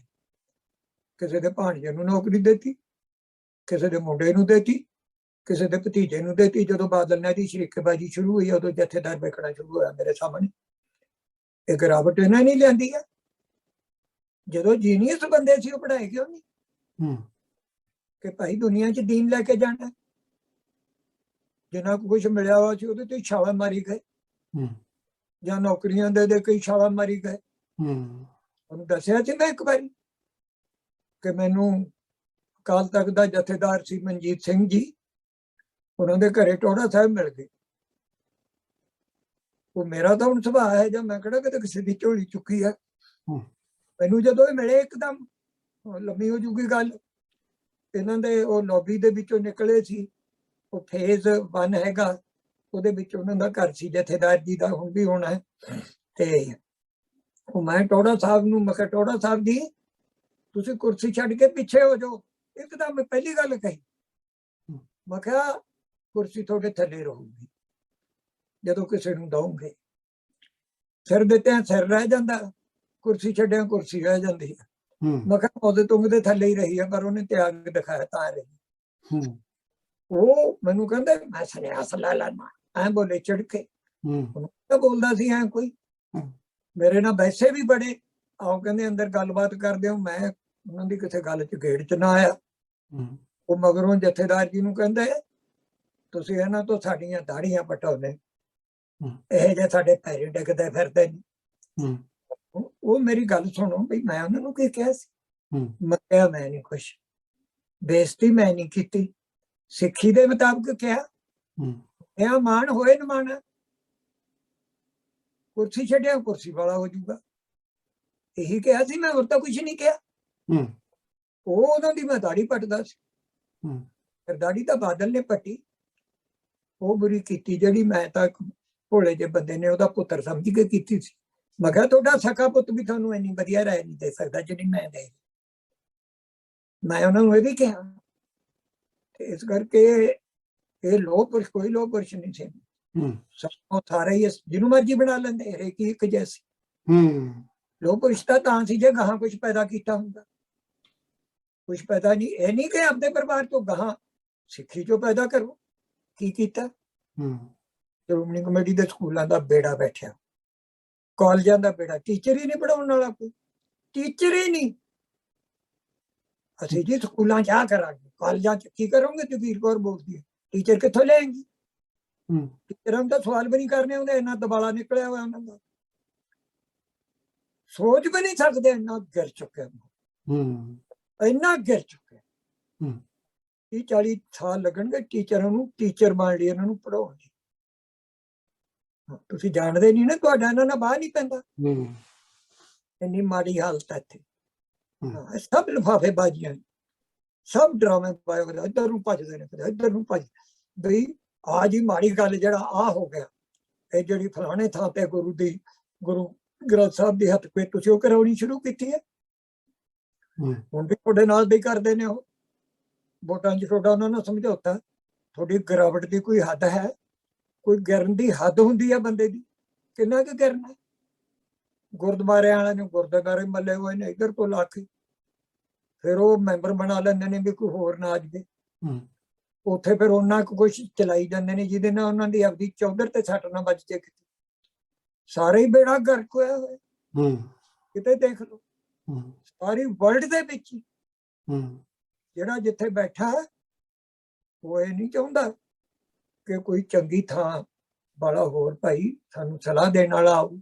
ਇਹ ਥਾਣਾ ਇਨਸਾਫ ਕਰਨ ਵਾਲਾ ਆਊ, ਕਦੇ ਕਿਸੇ ਨੇ ਕਿਹਾ ਅੱਜ ਤੱਕ? ਬਿਲਕੁਲ ਹੀ ਜਿਵੇਂ ਉਹ ਸਰਾਲਾਂ ਹੁੰਦੀਆਂ ਨੇ, ਭੱਜ ਵੀ ਨਹੀਂ ਸਕਦੀਆਂ, ਪਰ ਦਰਖਤ ਤੇ ਚੜ ਕੇ ਸ਼ਿਕਾਰ ਜੰਗਲ ਦੇ ਮਿਰਗਾਂ ਦਾ ਵੀ ਕਰ ਲੈਂਦੀਆਂ ਨੇ, ਉੱਤੋਂ ਹੀ ਡਿੱਗ ਪੈਂਦੀਆਂ ਨੇ ਉੱਤੇ। ਇਹ ਸਰਾਲ ਵਾਂਗੂ ਪੈਸਾ ਫੜਨ ਨੂੰ, ਚੌਧਰ ਮੱਲਣ ਨੂੰ ਬਹੁਤ ਤਿੱਖੇ ਨੇ, ਇਸ ਪਾਸੇ ਦਿਮਾਗ ਬਹੁਤ ਚੱਲਦਾ। ਸਿੱਖੀ ਵਾਲੇ ਪਾਸੇ ਨਹੀਂ ਹੋਣਾ ਚੱਲਿਆ। ਸਿੱਖੀ ਪਈ ਆ, ਇਹਨਾਂ ਗੁਰਦੁਆਰਿਆਂ ਚੋਂ ਪਲਦੀ ਆ, ਉਹ ਦਾਨ ਵੀ ਦਿੰਦੇ ਨੇ, ਪਰ ਗੁਰਦੁਆਰਿਆਂ ਨੂੰ ਸੰਭਾਲਣ ਵਾਲਿਆਂ ਦਾ ਰੁਖ ਉਹ ਨਹੀਂ ਹੈਗਾ, ਜਿਹੜੇ ਜ਼ਿੰਮੇਵਾਰ ਬੰਦੇ ਨੇ। ਇੱਥੋਂ ਸਿੱਖੀ ਕਿਵੇਂ ਪੈਦਾ ਕਰਨੀ ਹੈ, ਕਿਹੜਾ ਬੰਦਾ ਇੱਥੇ ਕੀ ਕਰੇ, ਕਿਹੜੇ ਬੰਦੇ ਚੁਣਨੇ ਨੇ, ਕਿਹੜਾ ਰਾਹ ਚੁਣਨਾ, ਸਾਰਾ ਚੱਲ ਵੀ ਰਿਹਾ ਵਿੱਚ। ਗੁਰੂ ਦੀ ਦੇਣ ਆ ਬਹੁਤ ਵੱਡੀ, ਸਾਰਾ ਕੁਛ ਹੀ ਚੱਲ ਰਿਹਾ, ਪਰ ਸੰਗਤ ਚਲਾ ਰਹੀ ਹੈ। ਸੰਗਤ ਬਹੁਤ ਵੱਡੀ, ਕਮਾਲ। ਸੰਗਤ ਦੀ ਕੋਈ ਮੁਕਾਬਲਾ ਨਹੀਂ। ਸਿੱਖ ਸੰਗਤ ਜਿਹੜੀ ਦੁਨੀਆ 'ਚ ਕੋਈ ਸੰਗਤ ਹੈ। ਦਾਨ ਇੰਨੀ ਮਿਹਨਤ 'ਚ ਦੇਣਾ, ਇਹ ਆ ਤਾਂ ਮਿਹਨਤ ਦੇ ਵਿੱਚੋਂ ਸਿੱਖੀ ਕਮਾਉਣੀ। ਸਿੱਖ ਦੀ ਤਾਂ ਜੀਵਨ ਹੀ ਬਹੁਤ ਵੱਡਾ, ਇਹਦਾ ਤਾਂ ਮੁਕਾਬਲਾ ਹੀ ਨਹੀਂ ਕਿਸੇ। ਇਹ ਤਾਂ ਕਿਰਤੀਆਂ ਦਾ ਦੀਨ, ਮੁੜਕੇ ਵਾਲਿਆਂ ਦਾ ਦੀਨ।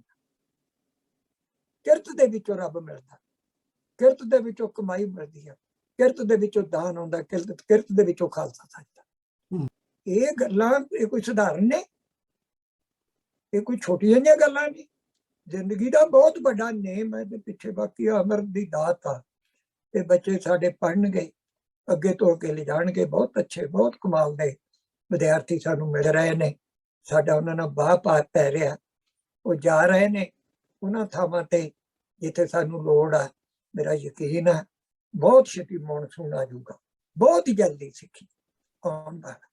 ਤੇ ਚੰਗਾ ਬਾਬਾ ਜੀ, ਬਹੁਤ ਬਹੁਤ ਸ਼ੁਕਰੀਆ, ਧੰਨਵਾਦ ਤੁਹਾਡਾ। ਬਹੁਤ ਸਾਰੀ ਜਾਣਕਾਰੀ ਅਕਸਰ ਦੀ ਤਰ੍ਹਾਂ ਤੁਸੀਂ ਸਾਨੂੰ ਫੇਰ ਦਿੱਤੀ। ਤੇ ਦੋਸਤੋ, ਅਪਲਾਈਡ ਕਲਾਸਿਕ ਦੀ 9ਵੀਂ ਔਰ ਇਹ ਜਿਹੜੀ ਅੰਮ੍ਰਿਤ ਦੀ ਸੀਰੀਜ਼ ਸਟਾਰਟ ਕੀਤੀ ਹੈ, ਇਹਦੀ ਪਹਿਲੀ ਜਿਹੜੀ ਵੀਡੀਓ ਹੈ ਉਹਦੇ ਵਿੱਚ ਅਸੀਂ ਸਬਟਾਈਟਲਸ ਪਾਣੇ ਸ਼ੁਰੂ ਕਰ ਦਿੱਤੇ, ਤਾਂ ਕਿ ਗ੍ਰਿਪ ਆਈਡੀਆ ਦੇ ਉੱਤੇ ਗ੍ਰੈਸਪ ਜਿਹੜਾ ਹੋਰ ਸੋਹਣਾ, ਹੋਰ ਵਧੀਆ ਬਣ ਸਕੇ। ਔਰ ਕਈ ਜਿਹੜੇ ਲੋਕਾਂ ਨੂੰ ਪੰਜਾਬੀ ਇੰਗਲਿਸ਼ ਨਹੀਂ, ਸੌਰੀ ਪੰਜਾਬੀ ਔਰ ਹਿੰਦੀ ਨਹੀਂ ਆਉਂਦੀ, ਉਹ ਇੰਗਲਿਸ਼ ਦੇ ਸਬਟਾਈਟਲਸ ਤੋਂ ਉਹਦਾ ਫਾਇਦਾ ਲੈ ਸਕਣ। ਆਸ ਕਰਦੇ ਤੁਹਾਨੂੰ ਪਸੰਦ ਆਏਗਾ। ਉਹ ਥੋੜਾ ਜਿਹਾ ਉਹਦੇ ਵਿੱਚ ਜ਼ਰੂਰ ਟਾਈਮ ਲੱਗੇਗਾ, ਕਿਉਂਕਿ ਪਹੁੰਚ ਉਸਨੂੰ ਕੀਤਾ ਨਹੀਂ ਜਾ ਸਕਦਾ ਹੈ। ਉਹਦੇ ਨਾਲ ਜਸਟਿਸ ਨਹੀਂ ਹੋਏਗਾ ਜੇਕਰ ਆਪਾਂ ਬਸ ਏਦਾਂ ਹੀ ਥਾਟਸ ਉਹਦੇ ਵਿੱਚ ਪਾ ਦਈਏ। ਤਾਂ ਉਹ ਉਹਦੇ ਉੱਪਰ ਹੁਣ ਕੰਮ ਚੱਲ ਰਿਹਾ ਹੈ ਇੱਕ ਪਾਸੇ ਤੋਂ। ਹੋਪਫੁਲੀ ਅਸੀਂ ਸਾਰੀਆਂ ਵੀਡੀਓਜ਼ ਹੀ ਉੱਦਾਂ ਸਬਟਾਈਟਲਸ ਦੇ ਨਾਲ ਬਣਾ ਦੇਵਾਂਗੇ। ਤਾਂ ਬਹੁਤ ਬਹੁਤ ਤੁਹਾਡਾ ਸਵਾਗਤ ਹੈ ਜੀ, ਜੁੜੇ ਰਹਿਣ ਲਈ ਵੀ। ਬਾਬਾ ਜੀ ਤੁਹਾਡਾ ਵੀ ਬਹੁਤ ਬਹੁਤ ਸ਼ੁਕਰੀਆ ਹੈ ਜੀ। ਦੋਸਤੋ, ਜਿਉਂਦੇ ਵਸਦੇ ਰਹੋ। ਫਿਰ ਮਿਲਾਂਗੇ ਆਪਾਂ ਅਗਲੇ ਐਪੀਸੋਡ ਦੇ ਵਿੱਚ। ਉਦੋਂ ਤੱਕ ਸਤਿ ਸ੍ਰੀ ਅਕਾਲ।